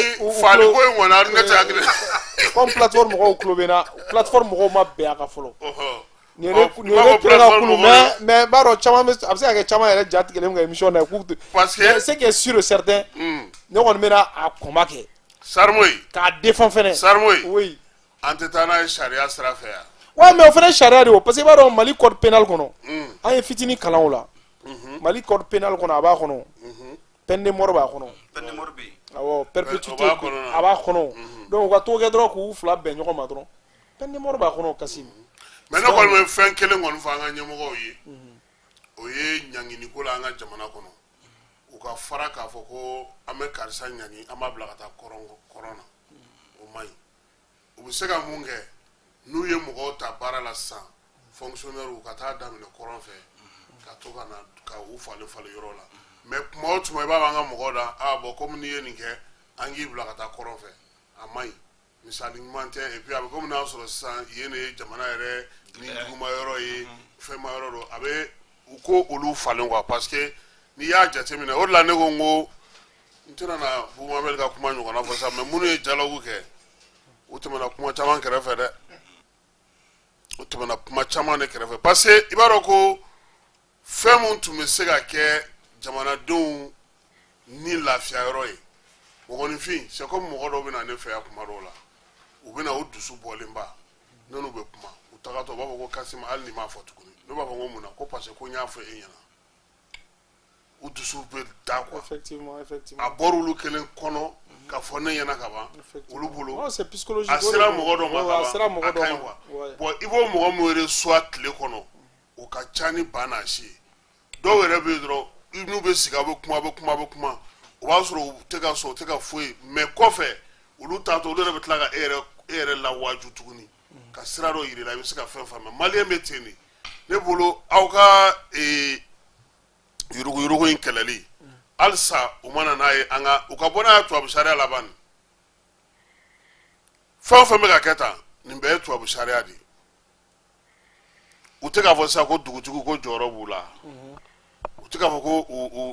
u fanga b'u la a ma fɔ ko ne ni e bilara ɲɔgɔn na sisan yanni an ka girin ka taga tribunal an ka taa dugutigi fɛ yan u k'olu sinsin bani o yɛrɛ an ka kɛlɛ dɔ ye o voilà u k'olu sinsin n'i y'olu sinsin fɛn min bɛ se ka sɔrɔ o la parce que i b'a dɔn ko min ka jugu sigida bɛɛ k'a dɔn k'a fɔ ko Kasim tatɔ filɛ dugutigi fɛ ko kunun o ka jugu dɛ voilà ko kunun k'an y'a mɛn k'a fɔ k'a tatɔ k'a ye dɔ tɛgɛ ci dɔ tulo kɔrɔ misiri la o ka jugu dɛ bon kuma ma da misiri la tuguni sisan k'a bɛ ka taa dugutigi dugudenw bɛɛ b'a kalama effectivement tout le monde est au courant les gens mɔgɔ b'a dɔn k'a fɔ k'i b'a kalama mais fɔlɔ bon dugu ka bon sisan wa sinon fɔlɔ non Kasim i b'a dɔn fɔlɔ yɛrɛ kun n'a tun fɔra dɔrɔn ko mɔgɔ min welela Segu dugu kɔnɔna polisi la Segu bɛɛ tun b'a mɛn a bɛ se ka halisa an bɛ se ka segin olu kan o c'est comme ça e min y'o kɛ e n'olu ka du mɔgɔw tɛ kɛ ɲɔgɔn ka mɔgɔ ye fo ka taa lahara se non aw kɔni aw bɛ fɛn bɛɛ kɛ sa fo adamadenya mais bi aw ye min fɔ fo maloya tɛ mɔgɔw la o sinon depuis e bɛ miliyari dun ko jama t'a don i yɛrɛ kan k'i miiri et puis min bɛ ne tɔɔrɔ kɔrɔ Kasim i b'a dɔn ko malidenw yɛrɛ bɛ a cautionné maliden kelen de bɛ tila k'a fɔ ko karisa a ŋaniya ka ɲi a tɛgɛla bilalen don ayi kuranɛ san ka bila misiri kɔnɔ ko de fɔ kibaru ninnu ɲɛna bi misiri la a bɛ nasɔngɔ di mɔgɔw ma Idrissa Seck denkɛ a minɛna Dakar ko k'a ye ni kilomètre garamu 18 o de yera a bolo mais a minɛlen denmisɛnninw ko ko pourtant ko a dun kun bolola bilalen don ko ale anw yɛrɛ ɲɔgɔnna bɔlɔlɔ sira ninnu fɛ ko a ye studio caman dayɛlɛ mais o de bɛ yan Kasim a jateminɛ dɔrɔn olu dɔw ma se ka kuma fɔ mais c'est vrai mais o kelen de b'an fɛ yan par exemple misaliya la sisan nɔ poste dɔw bɛ yen ni cami y'a sɔrɔ bon an ka exemple ta maa wɛrɛ kan n'i ye poste dɔ sɔrɔ i b'a jateminɛ i ka kɛ directeur ye fan dɔ fɛ sisan ni i ma wari sɔrɔ n'i ma sonyani kɛ i ka maaw yɛrɛ de bɛ a fɔ ko est-ce que ko danga tɛ karisa kɔ olu yɛrɛ b'u yɛrɛ ɲininka quoi ko parce que e ɲɔgɔnna dɔ bɛ an fɛ o bɛ ka nin poste kelen na o ye so jɔ o ye nin kɛ o ye nin kɛ o ye nin kɛ donc i ka entourage yɛrɛ olu yɛrɛ de b'i pousser k'i bila sonyani na i ka entourage yɛrɛ de b'i pousser k'i bila sonyani na. bon des fois ne yɛrɛ bɛ n yɛrɛ ɲininka est-ce que jamana in kɔnɔ est-ce que contrôle d'état bɛ ka baara kɛ Mali kɔnɔna la parce que ni fɛn yer'i bolo. minnu bɛ fɛ k'u da don an ka baro la nɛgɛjuru sira ye 76 47 78 93 ye bi k'u ka téléphone tununnen n'u bolo u bɛ k'a ɲini n t'a dɔn ni dɔ t'an n'a ye so sinon ko bi nɛgɛjuru sira ye 76 47 78 93 ni maa min b'a fɛ k'i da don baabu la pour que ka se ka ɲininkali kɛ an ka maa welelen fila la wa contrôle d'état n est-ce que u bɛ ka baara kɛ sisan parce que fɔlɔ an yɛrɛ tun b'a ye filimu na Mali filimu na contrôle d'état mana taa cu mɔgɔ min k'a ka bureau kɔnɔna la faama min kan o don kɔnɔ o ka journée tiɲɛna contrôle bɛ kɛ n'i nɔ b'a la i bɛ taa kaso la mais est-ce que u bɛ ka baara kɛ sisan wa. u bɛ ka baara kɛ. voilà c'est là le problème parce que ni fɛn yer'i bolo i sara tɛ min sɔrɔ. dɔ bɛ nɛgɛjuru la an k'o lamɛn allo. allo. allo. aleykum salam. o diyara n ye. o diyara n ye.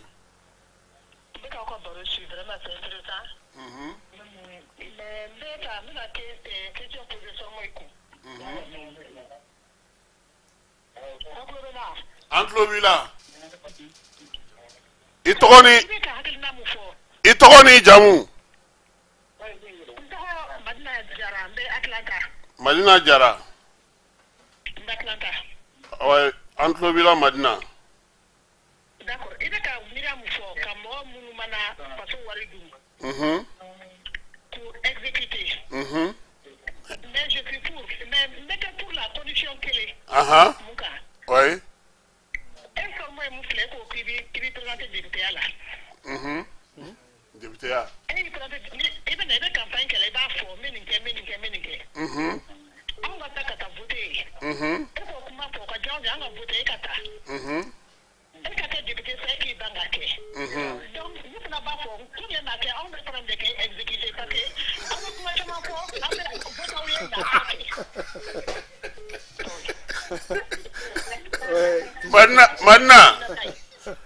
Madina.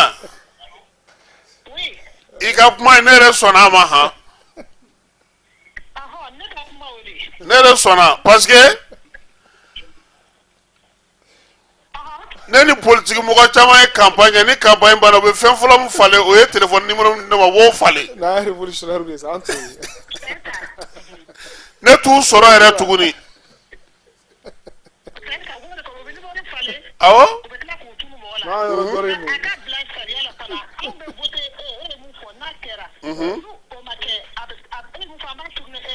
ayiwa o y'a kɛcogo ye ne balimamuso. i Jara Sarboy i ye Madina Jara ka kuma mɛn ko n'i sɔnna mɔgɔ bɛ exécuter nka n'i fana ma kɛ i fana bɛ exécuter. non mais Kasim i b'a dɔn révolutionnaire ka kuma man ca o. bon an ka dugawu kɛ dɔrɔn an ka dugawu kɛ mais yanni an ka kɛ an b'a kɛlɛ kɛ quand même parce que i b'a dɔn kuma lasurunyana o dɔrɔn de ye solution ye quoi Kasim parce que ne yɛrɛ ye n sigi ne ye jateminɛ de kɛ quoi n ko maliyɛn yɛrɛ bɛ se ka bɔ sonyani na cogo di. Imagine mɔgɔ yɛrɛ n'i ka kɛlɛ o ma koyi. non mais Kasim n'a ma kɛ a man ɲi koyi n'a Philippines mun ye drogue fɛn ni fɛnw nɔgɔya Philippines. o ye mɔgɔw jɔ ye minɛ.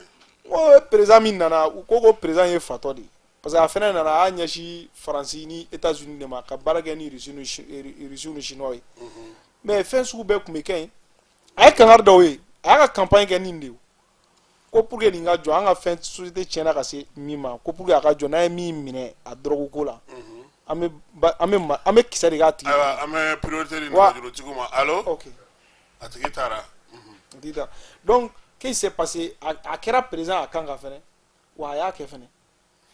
mais a nɔgɔyara o mais Kasim n'o tɛ ne ɲɛ tɛ solution wɛrɛ la parce que qu'est-ce qui se passe hali don laban in na ɲɛ b'a la k'u bɛ ka forum kɛ sur la corruption est-ce que a banna yɛrɛ a bɛ sen na o a bɛ sen na bon e kɔni t'a dɔn ko muso mais bon ko pour que npogotigininw ni muso ko olu ka yuruguyurugu ko ka se k'o kɛlɛ yuruguyurugu bon ne kɔni ɲɛ t'a kɛlɛcogo la bɛɛ n'a hakilina de don ko don filanan bɛ kɛ ko muso ka gundo fɔ n ko ala ka n'u ci dɛ muso non ne ɲɛ t'a kɛlɛcogo la o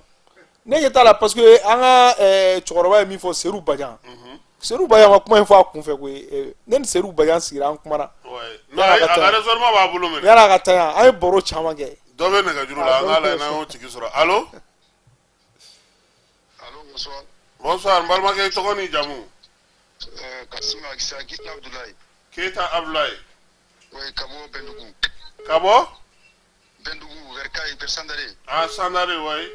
Ouais, sûrement Bendugu. I yɛrɛ don Effectivement, en fait, ne fais la question de poser Tcham Kuna. Tcham awɔ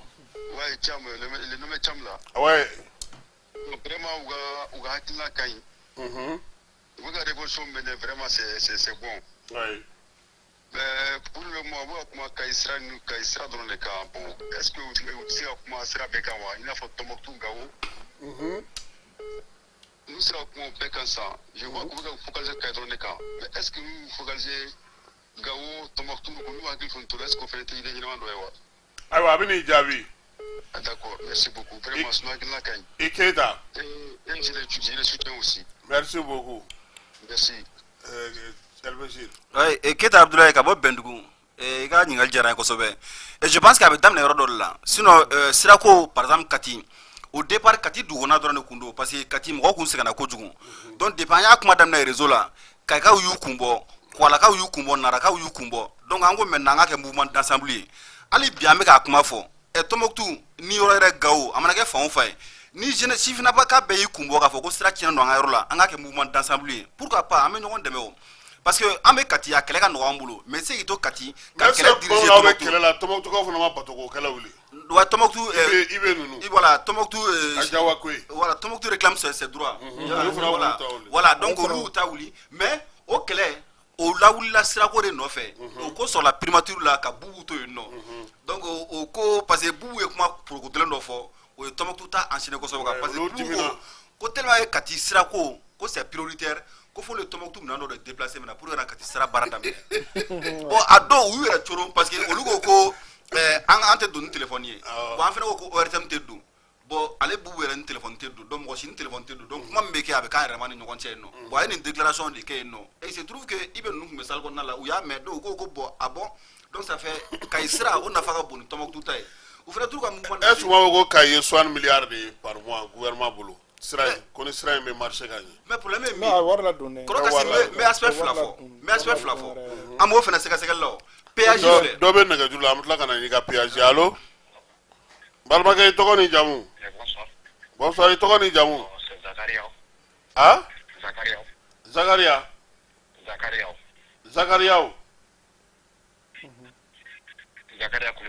Zakaria Kulibali oui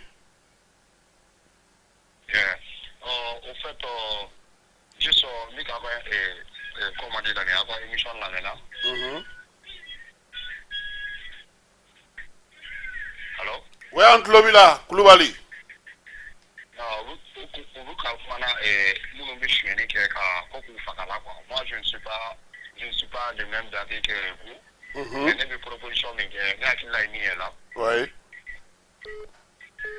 C'est-à-dire ni min nana jama ka wari suɲɛ na sisan c'est-à-dire k'i pini en même temps kana dan punition yɛrɛ dɔrɔn ma dɛ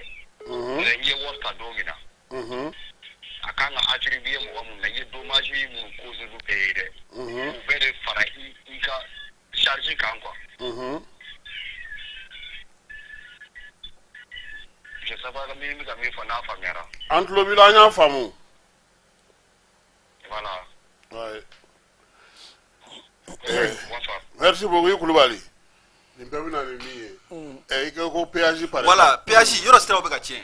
Péage, moko ka tanga segi ni fɛn bɛɛ, moko bɛ ka wari sara péage la. Et entretien routier dun bɛ ta o kɔnɔna la fɛnɛ. Mais on se demande a wari bɛ taa yɔrɔ jumɛn? Et puis surtout que tigɛ parallèle. Depuis mɔgɔw b'a kuma fo ne yɛrɛ bɛ voyager sisan, ne yɛrɛ bɛ a ye. Wallahi ala tuma la nɔrɔ tigɛ. I bɛna o tuma la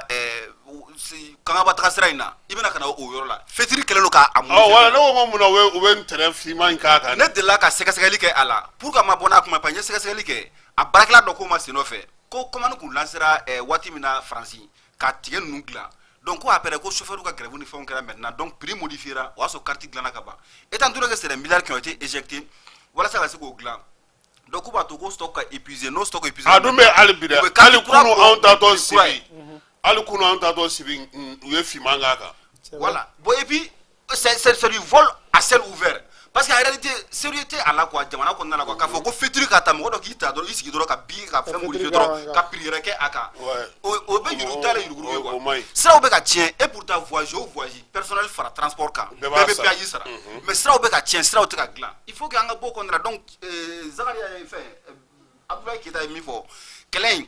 Kayi dɔrɔn tɛ Mali fan bɛɛ de don. Mais minnu sigilen b'a yɔrɔ la n'olu de ma ka wara kunkolo minɛ voilà n'u ka wara kunkolo minɛ. Aw tɛ se ka mais Kasim n bɛ fɛ ka fitinin min fara nin yɔrɔ kan. I ka tila ka Zakaria Kulubali ka ɲininkali jaabi dɛ parce que ale ka ɲininkali bɛ tali kɛ ta la k'ale ma sɔn i ka maa fɔ an ye ma dɛ. Ouais ah oui bon ɲ'o i b'a dɔn bɛɛ n'a hakilina don Kasim. Maaw tɛ se ka jɛ ka kɛ hakilina kelen ye. Mais ne kɔni bɛ n ka position in kan n y'o de fɔ plateforme kan non a ye min proposé ne yɛrɛ bolo o tɛ solution ye. Parce que Kasim n'a ye semaine kelen kɛ n'a ye groupe fɔlɔ faga groupe filanan a ma d'a la n'a bɛ sɔrɔ dɛ. Parce que malien den bɛ siran fɛn min ye bi bi in na o ye ka wari suɲɛ a t'a dun n'a dunna i ye fɛn min suɲɛ min bɛna dun i kɔfɛ i b'o suɲɛ cogo di fagali de y'a solution ye u k'anw ta in tenter k'a lajɛ ban u k'o ma filɛ. Yuruguyurugu la mɔgɔ tɛ fɛn dɔ jateminɛ quoi mɔgɔ ɲɛ b'a la denmisɛnnin suɲɛminɛw cayara moto zone cayara mais nin bɛɛ ye yuruguyurugu faso nafolo détourné conséquence don dɔgɔtɔrɔso an bɛ k'an plaindre k'a fɔ ko furakɛli tɛ yen nɔ minɛn tɛ yen nɔ kurantigɛ bɛɛ don mais énergie yɛrɛ ta k'a lajɛ mɔgɔ bɛ ka sa yuruguyurugu sababu la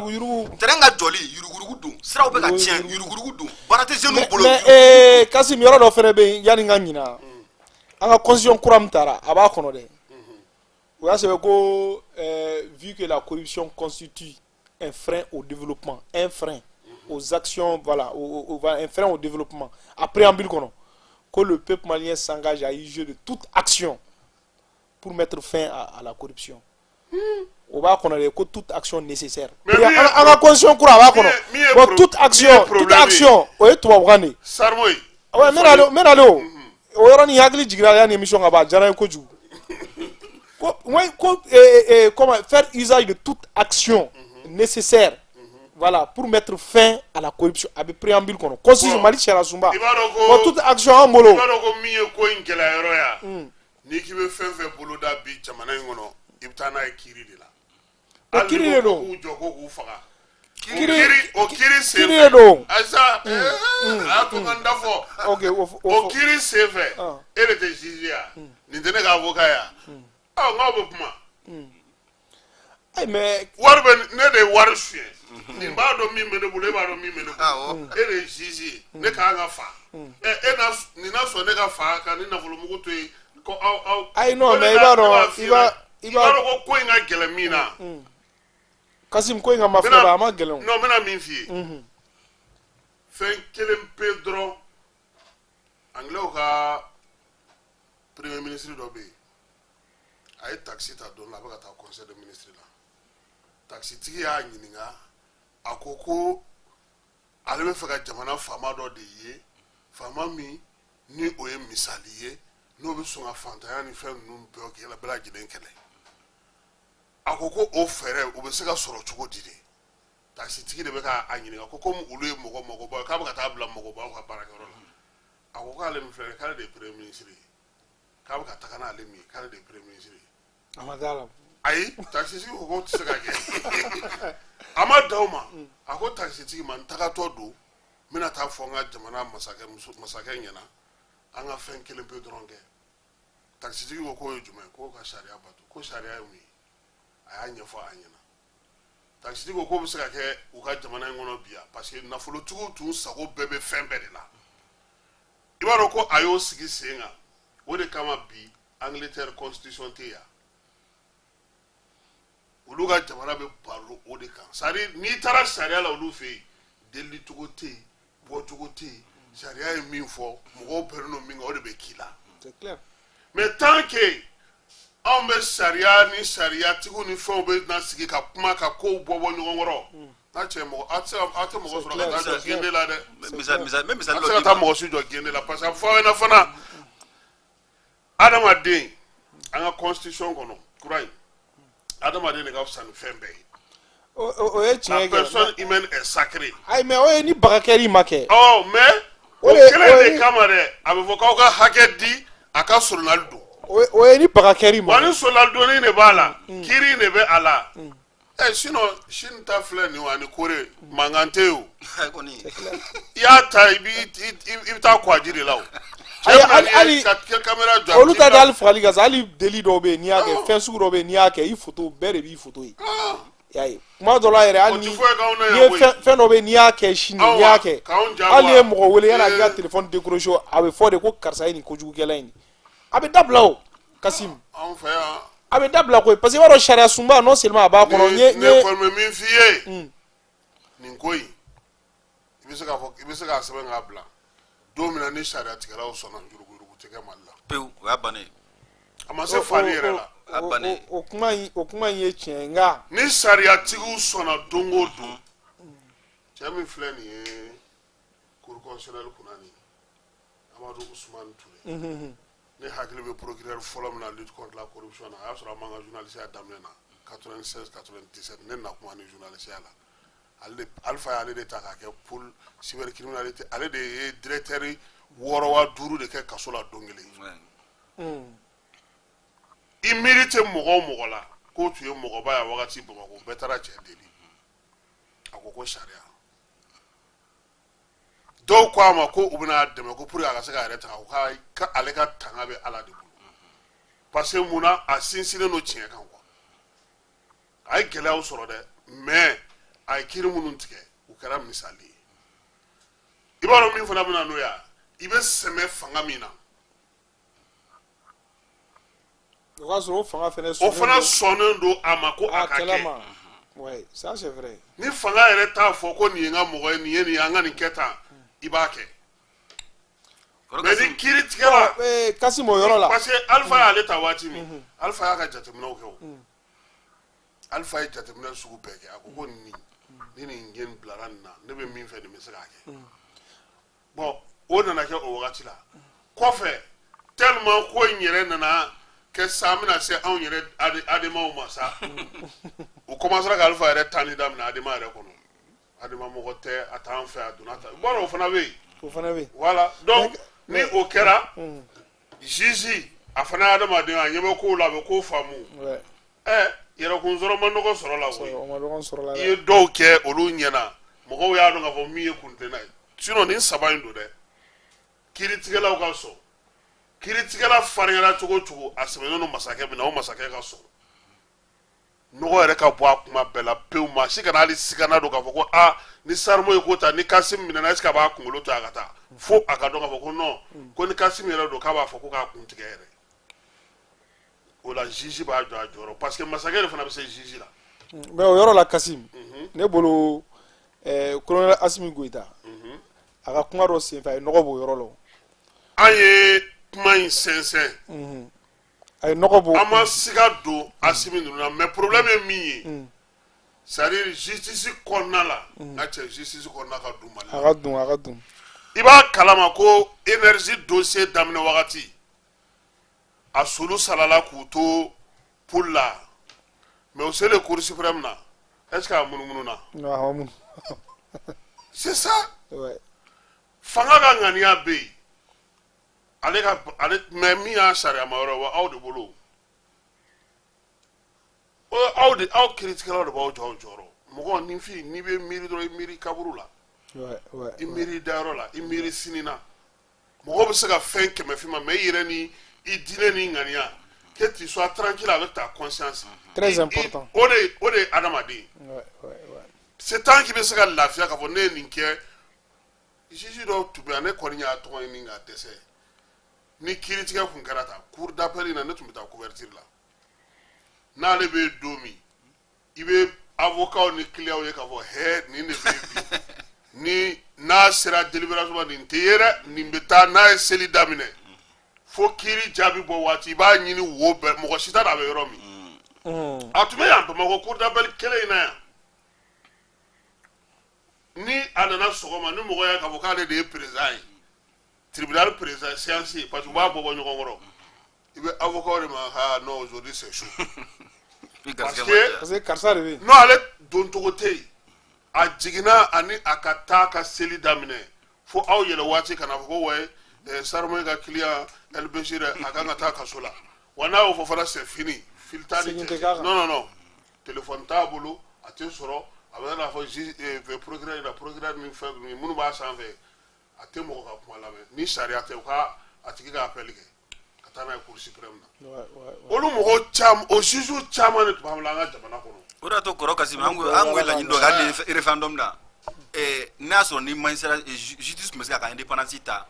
ka bɔ jamana marabagaw bolo parce que tant que ministre de la justice bɛ procureur nommé kiiri tɛ se ka kɛ malidenw sago ye a bɛ kɛ jamana marabagaw de sago ye justice t'u nommé dɛ voilà tant que ale de sago b'u la a bɛ u bɔ yan nɔ a bɛ taa n'u yen fɛ a bɛ gɛlɛya kojugu sinon kiiritigɛla ɲɛnama bɛ Mali la dɛ juge ɲɛnama ni magistrat ɲɛnamabaw de bɛ jamana in kɔnɔ mais mun don cɛ ni jigi ɲɛnama de t'i la parce que hali i b'a jateminɛ kasoge nana wagati min na i bɛ ka taa wagati la min fɔra ye a b'a dɔn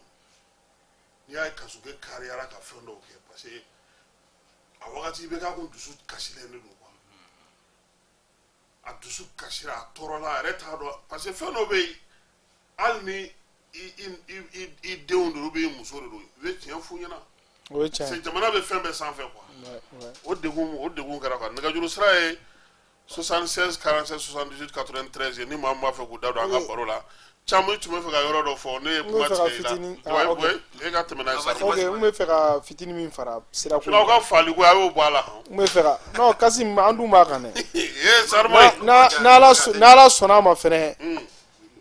n'Ala sɔnna a ma fɛnɛ projet in ne kɔni bɛna a défend non ne ye projet in défend dɛ n'a ma tɛmɛ il faut que don dɔ la ka dɔn k'a fɔ ko an kɔni y'a tante garisɛgɛ sɔrɔ hali sini depuis ka ne bɔ ko kalama fo bi ne ma ye fɔlɔ ko dɔ ye jamana mara kɛ ko dongo juguya ni yurugu taara k'a sɛgɛrɛ k'a minɛra k'a datugu k'a ka kiiri kɛ o de curiosité bɛ ne la an bɛ don min na ko ayi ne ko anw m'o garisɛgɛ sɔrɔ quoi non o kɛra o Kassim n bɛ fɛ ka sisan e yɛrɛ bɛna garisɛgɛ sɔrɔ parce que dossier damadɔw bɛ yen olu procès bɛna daminɛ peut-être nin kalo san yɛrɛ la n ye min mɛn le 24 mai procès spécial in audience spéciale in kan ka daminɛ le 24 mai fo don min a bɛ daminɛ cour d'appel la yan avion président ka avion ko kuma b'a la avion présidentiel covid wariko b'a la fɛn caman dossier énergie ko ninnu fɛn bɛɛ b'a la o n'anw garisɛgɛ an na k'an siɲɛ non aw b'a ye o la parce que o la aw bɛna fɛn caman de faamuya n filɛ ka min f'i ɲɛna nin ye sɔn liberté provisoire Kassim ninnu ma sɔn ka liberté provisoire di mɔgɔ ma mais e ma énergie mɔgɔ minɛ jɔra mais courant tigɛ bɛ ka continuer halisa olu tɛ ɲɔgɔn ye sira la ouais bon énergie ta dunnen don a dunnen don a fɛn caman b'a kɔnɔ quoi fɛn caman b'a kɔnɔ an ka technicien ko waati banna kelen yan parce que baro jara o Théazimir tun bɛ ka franchement y'a to a baro non franchement Kewa Théazimir an b'a daminɛ e la kuma kuncɛ kuma min b'i bolo nin y'a tɔ bɛ yan i tɛna foroko kelen kelen d'u ma foroko kelen n'a b'an ka taa n'a yɛrɛ an kɔrɔ an ka tila ka dɔ d'u ma Théazimir ka di n'Ala sɔnna an bɛna taa ni nin siège la n'Ala sɔnna bon yala an ka baro kuncɛ sujet kuma ka ca an bolo quoi mais je pense qu'on aura l'occasion un autre jour ne tun bɛ fɛ ka min fɔ dɔrɔn parce que à chaque fois qu'an bɛ avancer an bɛ kɔrɔsiyɛnni dɔ kɛ ka conseil fitinin di autorité de la transition ma sira ko min fɔra nin Baba Modibo Keyita ka politique dɔ kun don parce que a ka politique volet dɔ bɛ yen o b'a fɔ ma ko le désenclavement économique c'est pour dire aux autorités de la transition sira ko nafaba de bɛ a la c'est à dire que mɔgɔw ka se ka ɲɔgɔn nasɔrɔ nɔgɔya la développement tɛ taa kɔ quoi bi b'a jateminɛ gawo tagali ye problème ye c'est à dire dugu bɛ dugu la yanni k'u la sɔrɔ problème don gawo tɛ se ka taa yɛrɛ voilà ka taa sira fɛ yɛrɛ a man c'est à dire que a tɛ se ka taa quoi donc u k'u jija kosɛbɛ o yɔrɔ la ka solution ɲini solution b'a to maliyɛnw yɛrɛ dama bɛ se ka ɲɔgɔnna sɔrɔ cogo di parce que Kasim développement tɛ taa ka sɔrɔ sira infrastructure tɛ yen dɛ donc kuma cɛ kuma na an bɛ Kasim an b'i yɛrɛ fo i ni faso jɔwale an b'i n'i ka technicien fo ka Keba fo an lamɛnnikɛlaw an bɛ bɛɛ lajɛlen fo ka dugawu kɛ Mali ye Ala ka Mali bɔ k'a fɔ sifinnakaw ye halisa an k'an cɛsiri an ka ɲɔgɔn minɛ Mali an kana bila maa si ye Mali ye anw sifinnakaw de ta i n'a fɔ Moribo b'a fɔ cogo min na bon a taara ka flambeau min to an bolo an k'an jija flambeau ye an ka se ka a kɔrɔta merci bien alisa kɔrɔ Kasim sirako in fana bɛ dɔɔnin fɔ a la proposition dun ka a lase jamana marabagaw ma an bɛ don min na i ko bi ka kɛɲɛ ni jamana ka basigibaliya ye terrorisme ko ni insécurité ko ninnu faralen ɲɔgɔn kan est-ce qu'il serait pas mieux an bɛ don min na i ko bi sirako ninnu ni pont ko ninnu surtout sirako kɛrɛnkɛrɛnnenya la k'a confier génie militaire la wa donc a bɛ kɛ sababu ye génie militaire wari min bɛ bɔ k'a dogo ka siraw dilan u bɛ minɛnw sɔrɔ a baarakɛlaw fana bɛ former a fɛn na marifatigiw de u degera marifaci la a bɛ sira baara la jadisi y'a kun bɔ a bɛ sira baaraminɛn bila ka kɛlɛkɛminɛn ta jadisi tɛ yen nɔ sira baarakɛminɛn bɛ aw bolo a bɛ ka continuer mais o ka fisa chaque fois a bɛ di entreprise chinois ou bien maliyɛnw ma peut-être o y'o sira baara jɔlen donc je pense que an ka basculer génie militaire mɔgɔw ka côté la o bɛ se ka kɛ sababu ye ka mɔgɔw lafiya kosɛbɛ parce que chaque fois n'an bɛ voyager ala ma anw garisɛgɛ mobili la an bɛ voyager foroba mobili de la n'an bɛ voyager an bɛ mɔgɔw ka kariw la an bɛ mɔgɔw ka barokɛkanw an b'a lamɛn sirada ninnu fɛ quoi mɔgɔw bɛ danga min don mɔgɔw bɛ dusukasi kuma minnu fɔ an b'a mɛn quoi nin si ma ɲi jamana ma donc fɛɛrɛ ka kɛ sira ninnu ka se ka dilan mɔgɔw ka se ka lafiya et en même temps ne yɛrɛ y'a mɛn bi ko sira in ma se sandari yɛrɛ fɔlɔ o yɛrɛ ye ne dabali ban ko n'i ye Kolokani bila Kolokani ka bɔ Kolokani ka se Dijeni lakamani jɛma lakamani non mais n b'a f'i ye kabako don kabako yɛrɛ don walayi bon nin dɔgɔkun kɔnɔna na ne ye voyage ko 2 kɛ a kan jusqu'à présent a mugu bɛ n nɔfɛ hali ni bɛ tɔgɔ i b'a sentir k'a fɔ ko cogoyaba tɛ n bolo quoi walayi sira in état don et pourtant ne ye sifin ye imagine mɔgɔ minnu fana ye cɛkɔrɔba ye a bɛ min da olu kan ni mɔgɔ min ma passer sira in fɛ parce que o de fana ye jamana ɲɛmɔgɔ ko fana problème ye il faut i ka passer sira in fɛ pour que i k'a gɛlɛya yɛrɛ dɔn i m'a ye parce que n'an b'a fɔ mɔgɔw b'a ko an bɛ k'a juguya mais turu kelen ja fɛ ba ye o fana bɛ jamana mara la ka jigin jamana voilà mais c'est ce que Sékou Touré faisait i bɛ jigin i bɛ taa lajɛ o la i bɛ mɔgɔw ka degun dɔn quoi voilà i bɛ mɔgɔw ka degun dɔn o la voilà donc kɔrɔ ka i bɛ ka tronçon min fɔ pour que o ka teliya Bubu y'a kɛ o